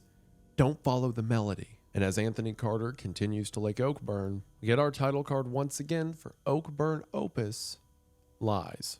So it seems that despite Martha's protest, Carter is traveling back to Lake Oakburn. for some reason. If that was his house we saw, he's been obsessed with this case for some time. But now he's seemingly following him and the melody, which we can assume to be the flutist. And if that's the case, then the conversation we saw at the beginning is likely between the flutist and perhaps the serpent asking permission to lure Carter in. We're taking to part 1, Call on the Wind. This takes us back and shows us how Carter got here in the first place. You see a series of messages that Carter's received. 1997, I'm deeply sorry for your loss. Such a terrible thing. My deepest condolences, Carter. My thoughts are with you during this difficult time. In 2000, and what an endless grief have their departure caused. I shall pray for you. I'll pray for us and all the lost. 2001, where have you been, man? We often talk about you. We left your office intact, for when you decide to come back. Then in 2002, time heals all wounds, Anthony. You ought to hold on tight. To which, to these condolences, we seemingly get Anthony's response when he says on December 3rd, 2003, time didn't heal a thing. As he says this, we can also hear the audio of a revolver cylinder spinning. Now, the first time I saw this, I thought this was a cool, tough guy moment where he's decided he's going to go back to Oakburn and kill whatever's responsible for this. But then as the next few scenes continue, we keep hearing the cylinder spin and the trigger get pulled a single time before it spins again. And that, in combination with the one bullet we saw on the desk, tells us that Anthony is playing Russian roulette. And what I initially thought was a cool, good guy who's going to go hunt down the monster was actually something very depressing, and I completely missed the vibe. We see a series of the tombstones we saw earlier on a hillside. Text tells us again that all 1,043 residents of Old Oakburn disappeared overnight. As hope of ever finding them withered, the people built cenotaphs, stone memorials raised in the mountains. As their names disappear from our conversations, another monolith is built in their memory. Today, there are 900 cenotaphs, and we see the 2 from the intro once again. As Anthony tells us, yesterday, 2 more were built. See, Anthony lost his wife, Catherine, and his daughter, Ashley, in the disappearance. He wasn't in Oakburn when the disappearance took place, and for the past 6 years, he has suffered with the guilt that he couldn't keep his family safe. And whatever tragic thing happened to them happened without him. All this is being said as the revolver cylinder spins. Anthony says as time moved on, people moved on, and hope faded, but he can't let it go. He says we all felt the wind shift uncannily that night. We all dreamt of those symbols. Something took them. A call on the wind. But I fear my strength is failing, and I will never stare into those empty graves again. Confirming my idea earlier that the bargain was in reference to Anthony, the mourning father, a serpent appears on screen and the red text appears again. See the Father. He grieves and withers, his mind a fiery sun. As he seeks a spirit of death, thunders draw close, and a shadow halts at the door. Sure enough, as Anthony pulls an empty trigger once again, this time a heavy knock falls on the door. As he glances towards the door, a shadow moves away, and he finds a box left on the front step. This seems to be the first step in whatever is trying to lure him back to the lake. Inside was a VHS tape with an upright triangle drawn on it and a letter with no signature other than an 8-pointed star on its front. Interestingly, on the table, along with the stuff he just received, Anthony also has a copy of Faust. Faust being the famous play about a man who made a deal with the devil, something that in Anthony's investigation, he might have tied to Morpheus, as would be fitting because as we know now, Madhouse gave his soul for the life of his sister. Even if Anthony doesn't know the true nature of that yet, he's starting to catch on. The letter reads as follows. I am part of that power which eternally wills evil and eternally works good. Death is a guest whose visit is never fully celebrated. My gift, a piece of me, to show you what no man has seen. Beneath it is Madhouse's seal. So, to see this supposed gift, Anthony plays the tape. The tape opens with shapes spinning in the same way Martha saw shapes when she went down into the drowned city. Here, however, the circles and octagons are removed, and we now just have squares, at least initially until the red circles begin to emanate from their center, fading and obscuring as if we are looking into water. The first thing we see is the Ludolf family banner. Family banners were used in old times to indicate aspects or sigils or signs or memorabilia of a family. And we know the Ludolfs to be the true last name of Madhouse and Martha. We know thus far the Madhouse, or the flutist, is indicated by an upside down triangle, and Martha is depicted by an upright triangle. While on the banner we see on the left side, the upside down triangle shows once again the Pied Piper, and the upright triangle on the right shows Justice, the visage of the blind woman holding the scales. This is further confirmed by in the middle of the image, we see both of their respective sigils. And this tracks with everything we've seen thus far. It's fitting that Martha would be represented by Justice, since she seems to be doing everything she's doing now to make this right, or to stop whatever powers are at hand that led to the disappearance of these people. But there's some other things we see on this banner as well. For one, near the top of the image, we see a serpent, and at the bottom, we see two wolves. The serpent's likely indicative of the viper, the thing that led them down this path, or at least gave Madhouse his power in the first place, and the two wolves could be representative of the two twins. However, at the top of the image, at the Ludolf name, we see an upside down triangle with a line through it. We'll talk about what that might mean later. But for now, it seems the flutist is giving Carter all of the things he's been searching for. We know from the drawings on the pinboard he was trying to connect the dots between what the sigils mean, what all these connections could be. Now the flutist, in order to lure him in, is giving him just that. So from the next slide, we see that this tape is the Book of Marv PS 1, in a statement by Professor Fyodor Petrov-Lebedev from Lower Saxony in 1864.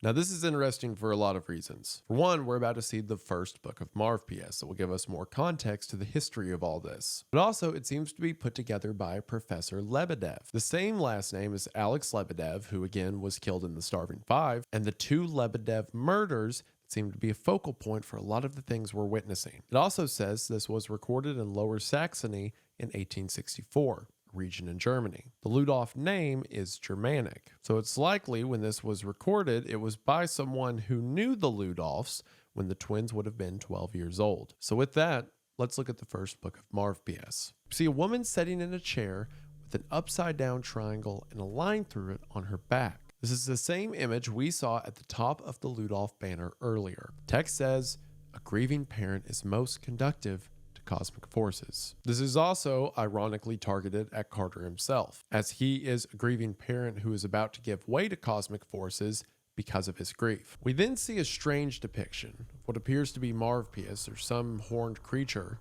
fighting a skeleton, a representation of death as a viper watches. And thus she bargained with the keen serpent, should her redeem her motherhood, on the shores of the Weser River. The Weser River is in North Germany. And it seems that this woman made a deal with the serpent in order to save her children, a deal that was made on the shore of the river. And the water turned crimson as the blood of our children sunk below. The covenant was fulfilled, and raised were the object of our grief, the twins. And we see two children, a boy and a girl, represented by an upright triangle and an upside down triangle. We then once again, if it isn't clear enough, see the visage of the Pied Piper and Justice attributed to the sigils of Madhouse and Martha. This tells us that it's likely the fate of the twins was sealed far before they had any say in it. It seems the two of them drowned in the river, and their mother, perhaps a witch or just familiar with dark rituals, made a deal. She bargained with the serpent so that her children may be brought back. But the text continues and says, "Yet the compact commands the sorcerer's willingness. The bargain commands veneration. Contrarily, the viper won't sink its teeth." So because the sorcerer, or the mother, or the witch, made this deal with the serpent, she pledged her allegiance to it. Much like how many years later, Madhouse would do the same when his sister died in a lake once again. Either Martha's quite clumsy around water, or the serpent has used her life to trick the Ludolf family for his purposes time and time again. The book says, "Symbols speak the language of our faiths," and we're given some clarification to several of the shapes we've seen thus far. The circle, representing the cycle and the obsession, the triangle, representing fire, the inverted triangle, representing water, and the line, representing the bond. Now, this symbolism of the triangles representing elements isn't unique to the series. It's popular within occultism for 4 different variations of the triangle to represent the 4 elements. Upright being fire, inverted being water, as seen here, but upright with a line through it represents air, and inverted with a line through it represents earth. Keep in mind, inverted with a line through it is the same thing we saw on their mother, as well as at the top of the family banner. This symbolism is something that gets used in everything from occultism to alchemy to things like Wiccan practices in the West. The unity of the elements often being represented by a pentagram or a six-sided star. You may already be drawing some conclusions. Madhouse's symbol is water 9 times within a circle that represents cycle or obsession, and Martha's is the symbol of fire connected by the bond to 9 circles. Again, a symbol of cycle or obsession. We'll talk about this more later, but what's happening here literally, again, is Carter is given his answers. The video continues. In their covenant, the serpent would grant power to those who venerate it. Power to defy death. Power to reunite life and death. One can only speculate about the sorcerer's mental state. But as for the Ludolf, with all due respect, I wish to refrain from discussing her personal tragedies. Truth is, the serpent is alluring. Elixir vitae, oozing from the viper's fangs. Elixir vitae is Latin for the elixir of life. This confirms for us that the Lebedev, the professor who wrote this original text, knew the Ludolf twins and knew the mother who lost them and made the deal with the serpent, saying that he doesn't want to discuss her personal tragedies and defending her by saying the viper's offer is alluring. I mean, the serpent has the power to give life. What kind of grieving parent wouldn't want that? Which is the exact reason the flutist is showing Carter this now. And then seemingly, Marv P.S. speaks to Carter directly. She cries your name every night, the little one. Come to the lake. Here my forces lay strong. Should you wish to dry her tears, the sigil is key, you know which one. As an inverted red triangle emanates behind the text. From here the tape ends, and Carter's decision's pretty clear. He was told from this tape that the serpent has the power to give life, and now he's told that his daughter cries his name at night, crying for him. I mean, a man who is about to take his own life because he couldn't live without her, what else is he going to do? So we then hear a voicemail that Carter left for Martha, the same voicemail she referenced at the beginning of this video. In his message to Martha, who Martha was the lead investigator working the case, Carter says, Martha, I'm tired. I know you try. We all know how good you are at finding people. But to me, your words just don't have any meaning anymore. You say you'll fix things, look away and frown, and with a cold stare you return to the same old condolences. Is there really anything inside you? Behind that husk? I found the damn solution. Or maybe the solution found me. It doesn't matter. So don't worry about lying anymore. I know those symbols have great power. I'll fix it myself. I'll save my family. To which Carter leaves for old Oakburn, and Martha replies with the message we heard at the beginning of Lies. Fittingly, a depiction of the Piper is shown once again as Carter drives to Oakburn. We see how more and more cenotaphs are added to the countryside as more and more people lose hope. Then amongst them, on the hillside, Marv P.S. stands, awaiting his new disciple of Carter. We see pictures of Anthony and his wife depicted as 2 swans, deeply in love, and then their daughter, Ashley. Marv P.S. continues to speak. Journey home had all the black stones turned to him, a grimace in each and a judging stare. We see more artifacts of the disappearance, a newspaper from after the disappearance, an IPD missing persons poster, which, yeah, sure, it shows Catherine and Ashley, which is the point, but if we look to the left, we see that someone named Melissa Bime doesn't have a face. I guess you could say the exposure was too high that it blurred out her face, but if you look at that image, to me, she doesn't have a face. I don't know what that means or what to do with that, but that's weird. If I had a nickel for every time I was covering an internet horror story and someone in the background of an image didn't have a face and it was never explained, I would have 2 nickels. The other time that happened was during the Monument Mythos. You're welcome for not making you try to find it. Anthony drives back to his old home, a home he likely hasn't been to since his wife and daughter disappeared. The house is in disrepair. Windows remain broken, a pile of dirt with a pickaxe in the front yard. We're now taken to part 2 titled Blue Crystal Fire. Blue Crystal Fire is the title of another song by Robbie Basho, the same singer who sung the song in the last Oakburn Opus video, and this song appears at the end of this video. The song is about someone wanting to be reunited with their lover who will wipe their tears away. So now that Marv PS has effectively made Carter want to have what he's offering, he's now about to offer him the thing that will damn him. Carter walks through the empty and dark house all the way to his daughter's room. When he gets to her room, the door opens on its own. Carved into the door itself is an upright triangle. Carter says, and all of her things stood still, perfect to memory. It seems that Ashley was an artist, drawing pictures of ladies and swans.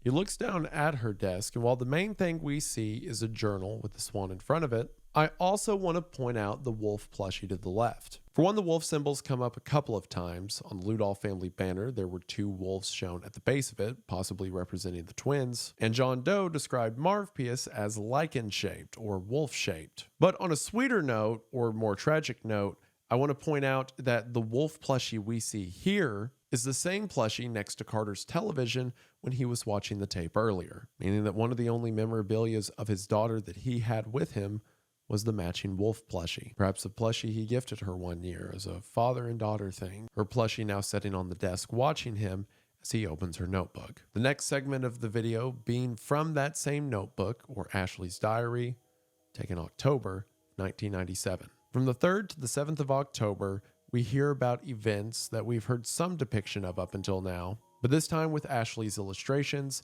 and perspective. Cold and foggy morning. The wind blew softly as an outsider stumbled upon our gates. Hunched and cloaked, he came towards us deeply injured. Our people took him in, treated his nasty wounds, and offered him refuge. He is tall and thin. He towers over any crowd and shines at the touch of the sun. From his dark cloak, he withdrew a flute that is enchanting, unlike anything else. So we gathered around the fire, and they all danced from night to morning, and from morning to night. Sometimes the tall figure danced too. In these illustrations, we see everything from the townsfolk gathered around to hear him play, to them dancing around him, some sort of idol casting down a glare upon them. He stays here. He roams the night, spreading melody through the avenues, soothing the ill, the children, and all folks into mighty, peaceful sleep. In anxious nights, he calms my heart. And then, on October 8th, this morning, he insisted on accompanying me on a walk in the woods. He said he wished to protect me from any hungry wolves. We were looking for the forget-me-nots and fireweeds and all the pretty flowers that blossomed around. Most of the time, he'd follow silently, but then the wind would blow around us and I'd understand his words. He says he was here a long time ago, that he saw some of the old houses being built when old Oakburn was not old. He led the people here. The settlement thrived. But then came times of wrath, and all was consumed in a great fire. This hints more at things we've heard about previously when the great viper's wrath was known. He leaves, he says. He carries his loss to a very dark and gloomy place he wishes I would never see. But it was all done now, and the past could not be redeemed. Would you like to see something beautiful? He said. We walked out of the woods to the shore of the lake. We see some depictions of Marv Pius that are far more detailed than anything we've got thus far. We see the scales and the fish-like details of his head. In spite of this ghastly appearance, no one has ever mentioned fear at this appearance. It's as if the trance that came with the flute did more than entice their ears. And on the lake swims a beautiful white swan, as in my dreams and the beautiful images that came from his flute. Dad says the lake is barren. There's no fish and no animals drink there. No life could exist in those waters. But the flutist says he and death walk side by side. This is followed by several glimpses of the recording from the day of the disappearance and photographs of Lake Oakburn. Flutist walks hand in hand with death indeed. This entire segment is so good. The drawings are indicative of medieval artwork depicting witchcraft and ceremony. The drawing of the people dancing around the flutist is like that of the dancing plague. The horned figure standing above the young girl calls upon everything from satanic imagery to ancient depictions of satyrs and other creatures from mythology. That, in combination with the child's narration and the music box we hear as it's being narrated, it does such a great job at mythologizing this entire setting. It's making it something older than the town and the people and the memories of the area. As she said, he led the people here to settle Old Oakburn in the first place. There's some grand plan here that can never have been stopped. This monster and this creature is the stuff of legend, and Red Diamond does a great job at interpreting that. After this, we see the conversation in a transcript from October 9th, one day before the magnum opus or the disappearance of the townspeople. This is the Carter family's last recorded call. It seems that he was out on a job and there was an accident at work. So now Anthony's going to have to be gone for the weekend. He knows that Ashley is going to be disappointed by this, so he tells his wife to tell her that he'll get her some of those colored pencils she's been wanting. Then ends by saying, tell her dad will bring her some of those as an apology, and tell her I love her. The last things he would ever say to his wife before they were gone forever, or at least gone until now. That phone conversation rubbed salt in the wound further. You might have been asking, well, if the whole town disappeared, why didn't Anthony? And it's simply because he wasn't home when the disappearance took place. He's likely one of the only residents of the town who survived, and he's been living with the consequences of that ever since. That night, as Carter is still in his old family home, Morpheus speaks again. The clocks strike 12, towards the attic, there in which he will bargain the weight of his grief. Carter has set up a sort of altar with pictures of his wife and daughter, and, just as Morpheus commanded, drawn the sigil onto the floor. As I said earlier, sigils are often used as calling cards or a way to summon a specific entity who you want a favor or answers from. Carter is now using that in a ritual to call on to Morpheus so that he can see his family again. Carter kneels before the altar and the candles and says, "To what do I kneel? I see your symbols. I acknowledge your divinity. I do not seek retaliation. See, devotion. And I shall only ask one thing in return, the lives of my family. Free them." The sigil behind him lights on fire. "Dispose of mine as you see fit, but free my child. Free them both and keep me instead. I beg you." The ghostly garb, cloaked in sheets of his wife and child, stand by their altar. Fire ignites the room. "I can no longer bear it. Whatever you be, I've seen your light. I've answered your call. Talk to me. Lord of Rats, talk to me." And with this cry, for a moment, he hears a woman breathe and turns to see Morpheus outside of the window. This text appears that says, "Follow the melody." I gotta say, this whole sequence, first time I watched it, hit so hard. And even now, it's one of the coolest moments I've ever seen in a YouTube horror project. Like the sigil and the fire showing up and him begging and then their ghost appearing. That line, Lord of Rats, got to me in a way too. Because one of the most popular names you hear given to Lucifer is Beelzebub, or the Lord of the Flies. So Morpheus being referred to as the Lord of the Rats is fittingly satanic. And now he has someone who's willing to pledge his life and soul for the sake of his family. And Morpheus, as we see, is far too eager to answer. And also, it's just shot so well. Like that breathe and the way the camera turned, and then you see the figure move out of the window, but then you see the entire hallway, how it's shaped like an upright triangle. Just the colors and the sets and the camera movement, it all works so well. Again, I mentioned Longlegs earlier, but that camera turn and the way that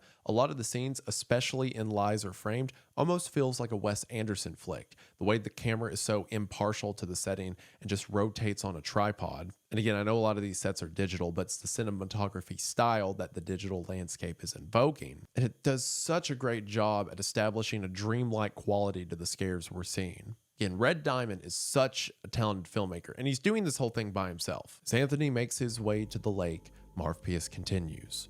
"Where are you, Anthony, whose anguish cries drew towards me with all your force? You begged my presence, you implored my voice. Now hearken to my melody. Seek the wind, impart your wail unto me. Once so prosperous in your love, would you like to rejoin them? Anthony, now standing on the lake, willing to offer himself up, says to Marvpius, "Instruct me." Marvpius appears before him, and their conversation goes as follows. "The exit shall remain sealed until our unification. For ghosts and conjurers, the same laws appertain. The same way they enter in, they must go out." What? But I beg you, how should they be of any use? She was only... "I have use in you. Thus I tempt you to a compact of much value." "How?" "You'll join them. May you rest united in their slumber beneath these waters. Should you resign your flesh, relinquish your body, upon fulfilled covenant, I shall raise you as a vessel." Is that hesitancy? You failed as their protector once. I now offer you the faculty to redeem your fatherhood. You sought a spirit of death, and I have come. Unite or persist in your own misery. I accept. The image of Carter here is now inverted. The true Carter is upside down, and what stands is his reflection cast upon the water, cast above the drowned city. We see flashes of shapes, the Ludolf banner once again, image of Marvpius fighting death, and we see the monolith, the sigil, the tombstone, the entryway of Marvpius once more glow red. And for a brief glimpse, we see two messages presented backwards. If we mirror this image, we see that it's two letters Anthony wrote to his wife and daughter. I believe these letters to be the final messages he wanted to send to his wife and daughter before he gave himself as a vessel. First reads, "Kath, I'm deeply sorry, my dear, but I've tried it again, and it did not happen today. I am ashamed. I should be in those woods, and I should scream your names until my throat burns and bleeds, and I should hike and search for you and our little girl until my legs fall apart. But I'm afraid I'm losing my strength and see no other option. I hope you forgive me, darling, even if I don't deserve it. If not, tell me, how should I stay here living in shame as you wither in some dark place, your name forgotten day after day? May I join you and our princess in his great city soon. With love, Anthony." To his daughter, "Hi, princess. I've looked through your drawings today, and in tears I imagined how beautiful they would look in color, for you are talented and full of light. I just hope you'd grow to show the world all that light, but you were not allowed to grow. You were not. And I will pray every day that the most beautiful angels stand guard at your everlasting rest, because you deserve what is best in this life and beyond it. Love you forever, Dad." Marvpius said a lot there that's interesting. Things like conjurers and spirits must leave the same way they entered, that the two of them must be unified, and that upon completion of it, he can rest with his wife and daughter. We'll talk about that later, but we're almost at the end now. As a matter of fact, we're in our last part of our final upload. Part 3, The Boy with the Gun. When I saw the title for this part, I got so hyped. Like I said, the title was a mainstay in part 2, the part around the Lebedev murders. That's about to become really relevant right now. After the encounter, Carter wandered the mountain for 5 days, allegedly in a deranged state of mind. December 10th, 2003. Carter comes across the Lebedev residence. Anthony Carter was John Doe from part 2. All we knew then was that someone came under Marvpius's influence and went to this house to murder the two brothers, but now we see who it was and why. He gave himself over to Marvpius because there was nothing left to do, because even if it was death, it was better than living without his wife and daughter. And that is the influence Marvpius used to make use of Carter, to kill these brothers. We still don't know why Marvpius wanted these brothers dead. Now we know what he did to get them dead. This is such a great twist. Maybe if you're experiencing this story for the first time through this video, you caught on because of like the pickaxe outside of the Carter house that was used in the Lebedev killings, or how I emphasized that this was in December of 2003, the same month as the Lebedev murders. But when I was watching this for the first time, that completely blindsided me. But I love how much that makes sense, and I love how much this entry is giving context to something that from an objective standpoint, isn't that important. Like, we could just hear that some random person got possessed and committed the murders, and it'd be fine if it left it at that, but fleshing it out so much makes it so much more impactful. We see the murders depicted once again. We see their bodies lying dead on the darkroom floor. And then, as we saw in part 2, Carter called the police and confessed to the murder.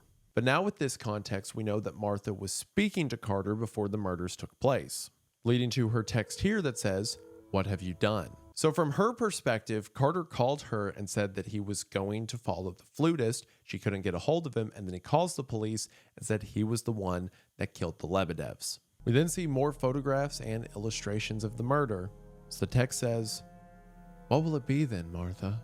Martha says, "Our people are fed up with these nightmares. Take them to the lake and stay out of sight. Make sure they sink. Just give me a few minutes." We see pictures of Oliver and Jackson's body, and arrestingly, both are depicted with an upside down triangle. This could simply be because they were ultimately victims of the flutist. Martha continues, "Carter is emptied. No, this is not Carter. Not anymore. I'll deal with him." We also see an image of Carter. However, Carter is depicted with an upright triangle. If the upright triangle is a symbol of Martha, then maybe by deal with him, Martha killed him, realizing that he was now just a vessel for the flutist, and that it'd be more humane to put him out of his misery and stop him from hurting anyone else. This context of Martha having the police throw the bodies into the bottom of the lake makes sense now with what we heard at the end of part 2, how the killer said he had hit him with a pickaxe and shot him, but that didn't match with the evidence with the bodies showing sign of drowning. But if Martha was trying to hide the bodies to keep people from knowing about how terrible things were here and about the supernatural goings on, but if Martha was trying to hide people from the truth of what was really happening here, then that makes sense of why the bodies would have waterlogged damage. Now, you could theorize that perhaps Martha is acting on behalf of the flutist or the serpent or Marv PS, because if Marv PS is trying to bring people to the lake, then maybe she just threw 2 people into the lake. I mean, this is after she went to the drowned city after all, but I don't think so, because if that was the case, why would she kill Carter? Like, if that guy's a vessel that it took that much time for him to fully commit himself to Marv PS, then if she was working with him, she'd just leave him around. The one thing that is weird, though, is it didn't just say in part 2 that the bodies were found with water damage. It said they had pulmonary injury. In other words, they breathed water in. So were the Lebedev brothers half alive when they were thrown into the lake? Or in the midst of this, somehow Carter did something to resurrect them, and it was their resurrected form that was drowned in the lake. Who knows? But Martha accurately realized that Carter wasn't Carter anymore, and instead was just a vessel. When an image of Martha Astor appears, see the Astor. Her stare is empty, and she rewrites our tragedies that night. In their papers, she writes the brothers drowned and sunk. That night, in her condolences, she says Anthony Carter laid face down in blood with 5 bullets in his chamber and another in his head. She lies. She lies because no lamb shall fear any wolves, for all the wolves have drowned. But in truth, only one wolf drowned. Didn't it, Martha? We have overstayed our welcome. The only path for redemption is our destruction. We see the image once again of the Piper and Justice, and for a few frames we see the depiction of their mother once again, this time enclosed within a circle of obsession and the cycle. The end words that Marpius said to Martha are interesting. For one, it seems that all the stuff about, well, the brothers actually drowned was made up by Martha. The murder was brutal. She didn't want people to know about it, so she had the bodies thrown in the water so that she could say it was just a drowning accident. And then similarly, she lied about Carter as well. It seems she shot Carter and then said he only had 5 bullets left in the gun. In other words, claiming that Carter took his own life. As Marv Pia says, she is rewriting history, rewriting their tragedies so that the sheep will not fear the wolves. But then he says, only one wolf drowned, didn't it, Martha? The only person we know of so far who is drowned was her. I mean, it was her drowning that led to Mouthouse selling his soul to save her. I theorized in the last part that maybe Martha's coming to the conclusion that they should be ended, that they shouldn't live forever. But here, it seems that Marpius has came to the same conclusion, saying that they have overstayed their welcome. Now, perhaps Marv Pierce is just saying they've overstayed their welcome in the land of the living, and he's trying to get her to join him in the necropolis. And also, it's not like Marv Pierce is a figure that can be trusted from everything we've seen thus far. I mean, this entire last section was about him manipulating a grieving father to get his will. But it's interesting that he seems to be coming to the conclusion that, as he said, they've overstayed their welcome. Maybe Martha's intentions aren't as pure as we might think. Sure, it seems the stuff she's doing is to keep the public safe and to try to keep people from knowing about how disastrous this world of the unseen really is. But maybe she has her own ulterior motives that we don't know about yet, but her brother does. For now, that's all we have of the Oakburn Opus series. But with that, there's some things I want to talk about. First of all, let's establish a general timeline for all this. The first event that seems to have any significance for us is the twins being born in 1857. There's a mention in the second book of Marv Pierce about two miracles being born. This potentially refers to them. So while we know their mother did a ritual to save them years later, especially given their mother's ties to witchcraft, there's a chance there was something special about them from the beginning. By 1864, Professor Lebedev writes a commentary about the book of Marv Pierce 1. So by 1864, the twins have drowned and been resurrected. But it also hints that perhaps Marv Pierce and the serpent and these legends at play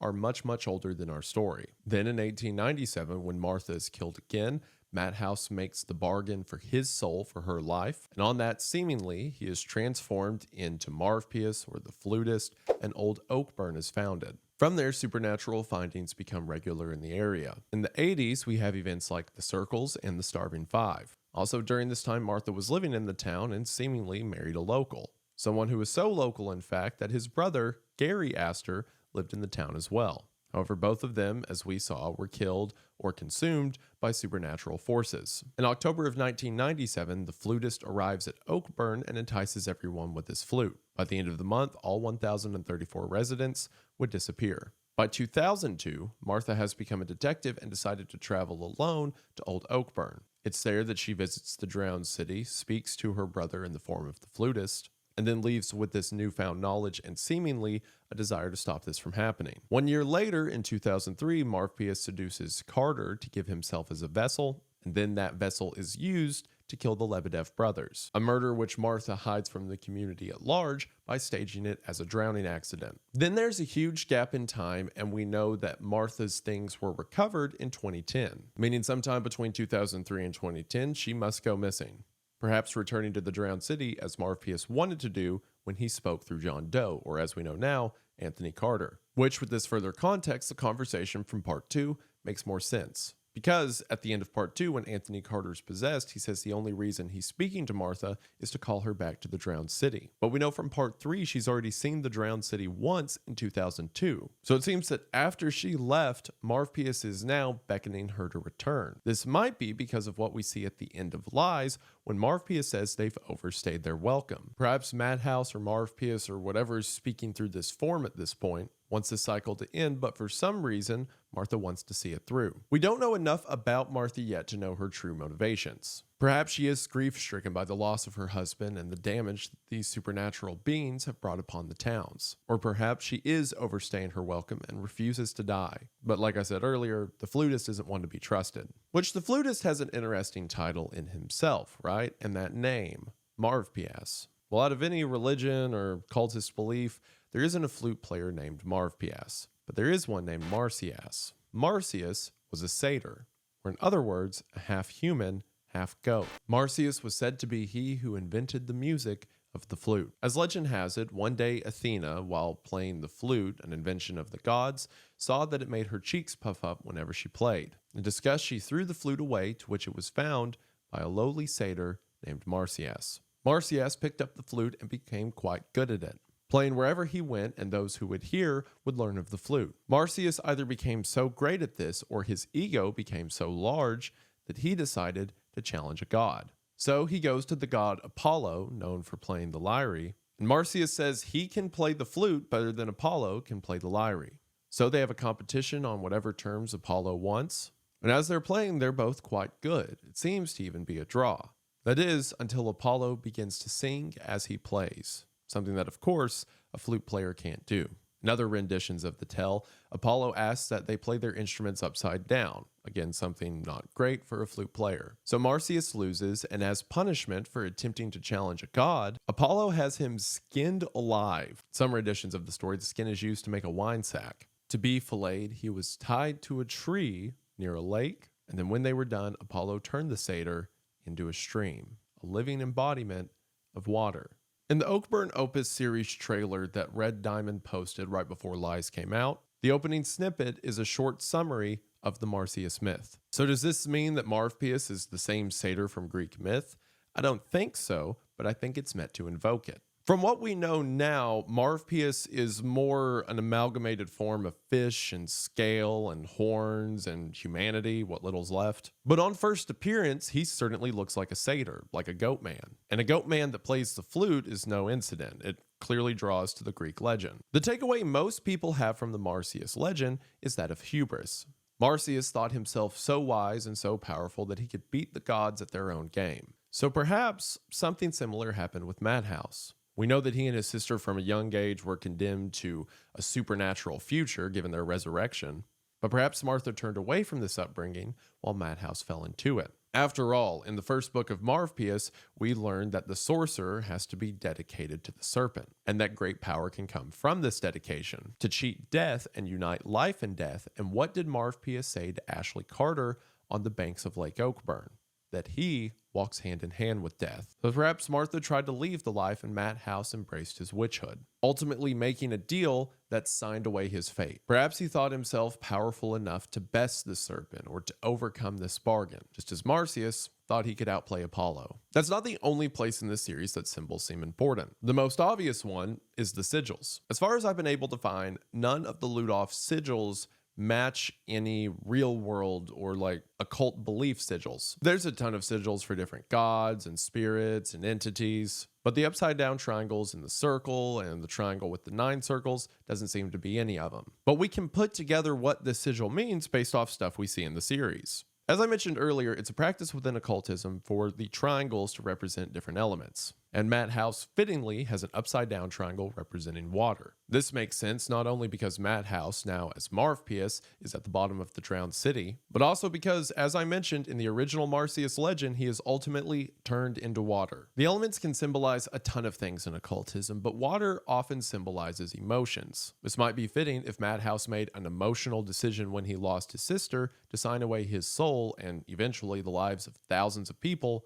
forever. His sigil depicts 9 water logos. 9 also has significance within occultism, most often representing the end of something or the cycle. That's because 9 is the highest number you can get to before your numbers become 2 other numbers together. 9 is at the end of basic numerology. And once again, that seems fitting for everything we've seen in Madhouse. Again, we're not sure where he stands in this. If he wants the cycle to be over, I mean, seemingly he does by saying they've overstayed their welcome. But if this is a cycle, what does that mean? Does that mean Madhouse has died several times before or done this in several different towns? Or does it mean Marsyas, the spirit within him, has done this before, that Madhouse is just another vessel, just how Anthony Carter was just another vessel? Importantly, his 9 triangles are seen within a circle that the series tells us can either represent the cycle or obsession. If the symbolism of 9 is to be believed, then perhaps his circle does mean the cycle, and Madhouse's persistence in ensuring it.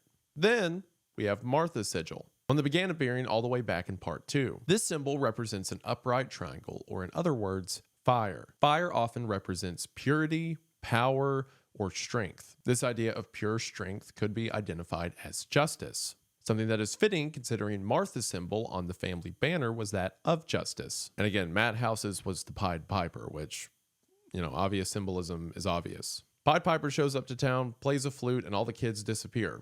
What does that sound like? But Martha is represented by the image of fire connected to 9 circles. Now, if the circle means the cycle or obsession, does that mean her justice has an obsessive quality? We know that a line represents a bond, so there's a bond between her, the fire, and this obsession, or perhaps her and the cycle. Maybe Martha isn't immortal in the way I perceive, and that she's just been alive since the 1800s.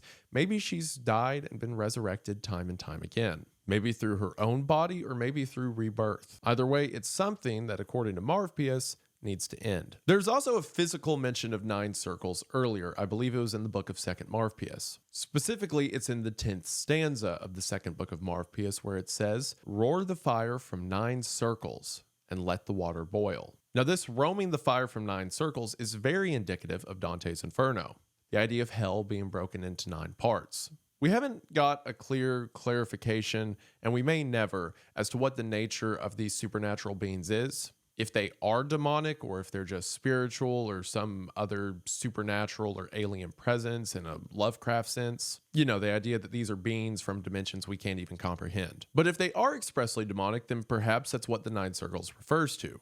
It is a direct connection to hell, and therefore, Martha's symbol of fire has a connection to the 9 circles, which again would be fitting if she died and was resurrected. Or again, if we just go off the symbolism we're given, perhaps it just means that she is connected to the cycle, or that her sense of justice is surrounded by obsession. Now that we know the 1st book of Marv-Pius and know where the twins came from and that seemed to be their mother's doing, a mother, which by the way is represented by an upside down triangle with a line through it, or in other words, Earth. Earth in occultism often represents a motherly figure or nurturing, since everything comes from Earth. This, therefore, is a fitting symbol for their mother. And since their mothers seem to lead to everything that's happened to them, it makes sense that on their family banner for the 2 of them, we see the Earth symbol at the top next to the name. The 2 forever exist in the shadow of their mother's actions. But now that we know that 1st book, let's look at some of the stuff we hear in the 2nd book. In the 1st stanza, we hear about the wrathful times once again, when the serpent's tongue hissed and, as was described by young Ashley Carter, bad things happened in the town and all was consumed in a great fire. Something we don't know about yet, but we'll probably get clarification on with future entries. But it refers to Marv-Pius as the drowned artist. Perhaps he's called that because of his flute playing, but it says that he rose from the pungent waters, or as we know now, the drowned city. So at some point after Madhouse became Marv-Pius, he came to the lake and went down to the drowned city. Then all was seemingly destroyed by the viper, but once the viper left, then Marv-Pius arose. Perhaps the viper's presence is the thing we saw in the VHS tales. Giant circles appearing in the sky, a physical manifestation of a cycle, and one that draws people in it and allows them to be converted by it. I mean, Ethan said all the way back then that it's a representation of forever. It has no beginning, it has no end, yet it is. And the thing like the Wendigo stalking the woods. I mean, the people in the Starving Five said these kinds of things just happen in town. If you're not careful, you disappear. Perhaps all of that was the viper's wrath, and then there was a great fire, the viper went away, and Marv-Pius arose. Marv-Pius is also explicitly described as being under the viper, as it says in the 3rd stanza that he's servant to a certain viper's sin. This also connects to what the serpent speaks through Madhouse to Martha at the end of part 3, where the viper effectively says that he rose up Marv-Pius, that he created him for this purpose. The 4th stanza that says, "A trade, a price was paid, his kin spared from the gloom of the lake, and now his flesh in torment laid." Again, now that's very plainly understood as what Madhouse did for his sister. However, in the 7th stanza, when it's describing Marv-Pius entering the town, it says, "The city of snow, where once 2 miracles were born from divine glow." Again, in my opinion, this probably refers to the twins. It seems confusing that this city seems to be Old Oakburn, and from what we saw at the beginning, if they were born in the 1800s, it seems they started around Germany. But assuming this is Old Oakburn that's being discussed, perhaps the twins weren't supposed to exist in the first place. Perhaps their mother made some kind of deal to allow them to be hers. Perhaps some kind of blasphemous, immaculate conception. So they were 2 miracles who then the mother lost, and she pledged her allegiance to have them back, which is the same thing Madhouse would do for Martha years later. So most of the details we have about the story are pretty clear. We can kind of guess where they're going with things like the Ludolf mother. But we know other stuff for sure. Martha and Madhouse are brother and sister. We understand how the sigils work, who they represent, how Marv-Pius brings new people in on his schemes, with how we see Carter become seduced. We know all of that, but there's still a lot of stuff we don't know. Like, for example, why were the Lebedevs murdered? I mean, they're obviously connected to something. Their great or great-great-grandfather, or that was the 1850s, so add some more greats. That Lebedev personally knew the Ludolf mother and wrote of the 1st book of Marv-Pius. So then, over 150 years later, by coincidence, another 2 Lebedevs are killed on the behalf of Marv-Pius. And the details around them are a little too specific. This murder seems too important. They were photographers. They were murdered in the dark room of their home. Maybe they saw something while they were taking photographs that they shouldn't have seen. So once Marpius had the capability, he sent his servant to kill them. We also have what's probably the biggest question of the whole series, and something that will probably be answered near the end. What is the serpent? I mean, there's obvious, religious, satanic ties to serpent imagery. The animal most often equated to the devil of the Bible is that of a serpent. In his first appearance to Adam and Eve, he presented himself as a serpent, and in that instance as well, enticed man to fall into his will and out of their favor, simply dressed in the visage of what they think they want, much like how I'm sure the serpent of this story made a deal with Madhouse and likely his mother. Whatever it is, it's something powerful, and it seems to be at the heart of this story. And as far as my opinion goes, I think it could be the devil. I think this could all be demonic influence. I equally think it could be a, once again, Lovecraftian horror, that this is just some community, some element outside of our nature that we're not equipped to deal with. There's no telling, but whatever it is, I think it's going to be something cool. Also, at the very end of part 3, when it seems the serpent is speaking through Madhouse, he says, "And my dead throat shall cast upon this earth the fire of the 9 circles," which once again sounds like a reference to hell, "to the land that plunged me into darkest pits, to blazing marble, to the drowned city so below, and those who skin the lungs of mine will scream into the void." So this sounds like the serpent at one point was cast out and cast down. He was plunged into the darkest pits. His lungs were skinned. That certainly sounds like a reference to the Marsyas myth. And he says these people that did him wrong will scream into the void. They will scream the name of that beast, Marpius. So it seems Marpius has been made as a tool for vengeance. And it's hard to tell if Madhouse has accepted his role or is simply a vessel for what the serpent wants. There's a ton of questions the series still has in store, but by the way it's answered everything thus far and how well each piece has been set up, I'm sure there's an answer waiting for us. Remember that series trailer I mentioned a moment ago that has a reference to Marsyas in its opening? Well, most of the trailer is shots from the series set to the song, The Boy with the Gun. Again, a song that I think is fitting to describe Madhouse, the situation he has found himself in. Or perhaps if the serpent is on a mission of retribution, the situation the Viper has found himself in. But if you go to the end of that trailer, we see Oakburn Opus Part 1, 2, 3, and Lies. And again, this trailer was released right before Lies came out. But then we see Oakburn Opus Part 4 and Oakburn Opus 5, the finale. Like I said, Red Diamond has had this planned from the start. There's set to be 2 more mainline entries in the series, and I think it will answer all of our questions, give us some more, but whatever happens, it'll be cool. Like I said, I haven't seen a series that has captured me this much in a while. There are so many cool theories to draw on. There's so many symbols we get and things to play with. I'm sure someone that's more familiar with occultism than me can probably make more inferences based on the symbols we see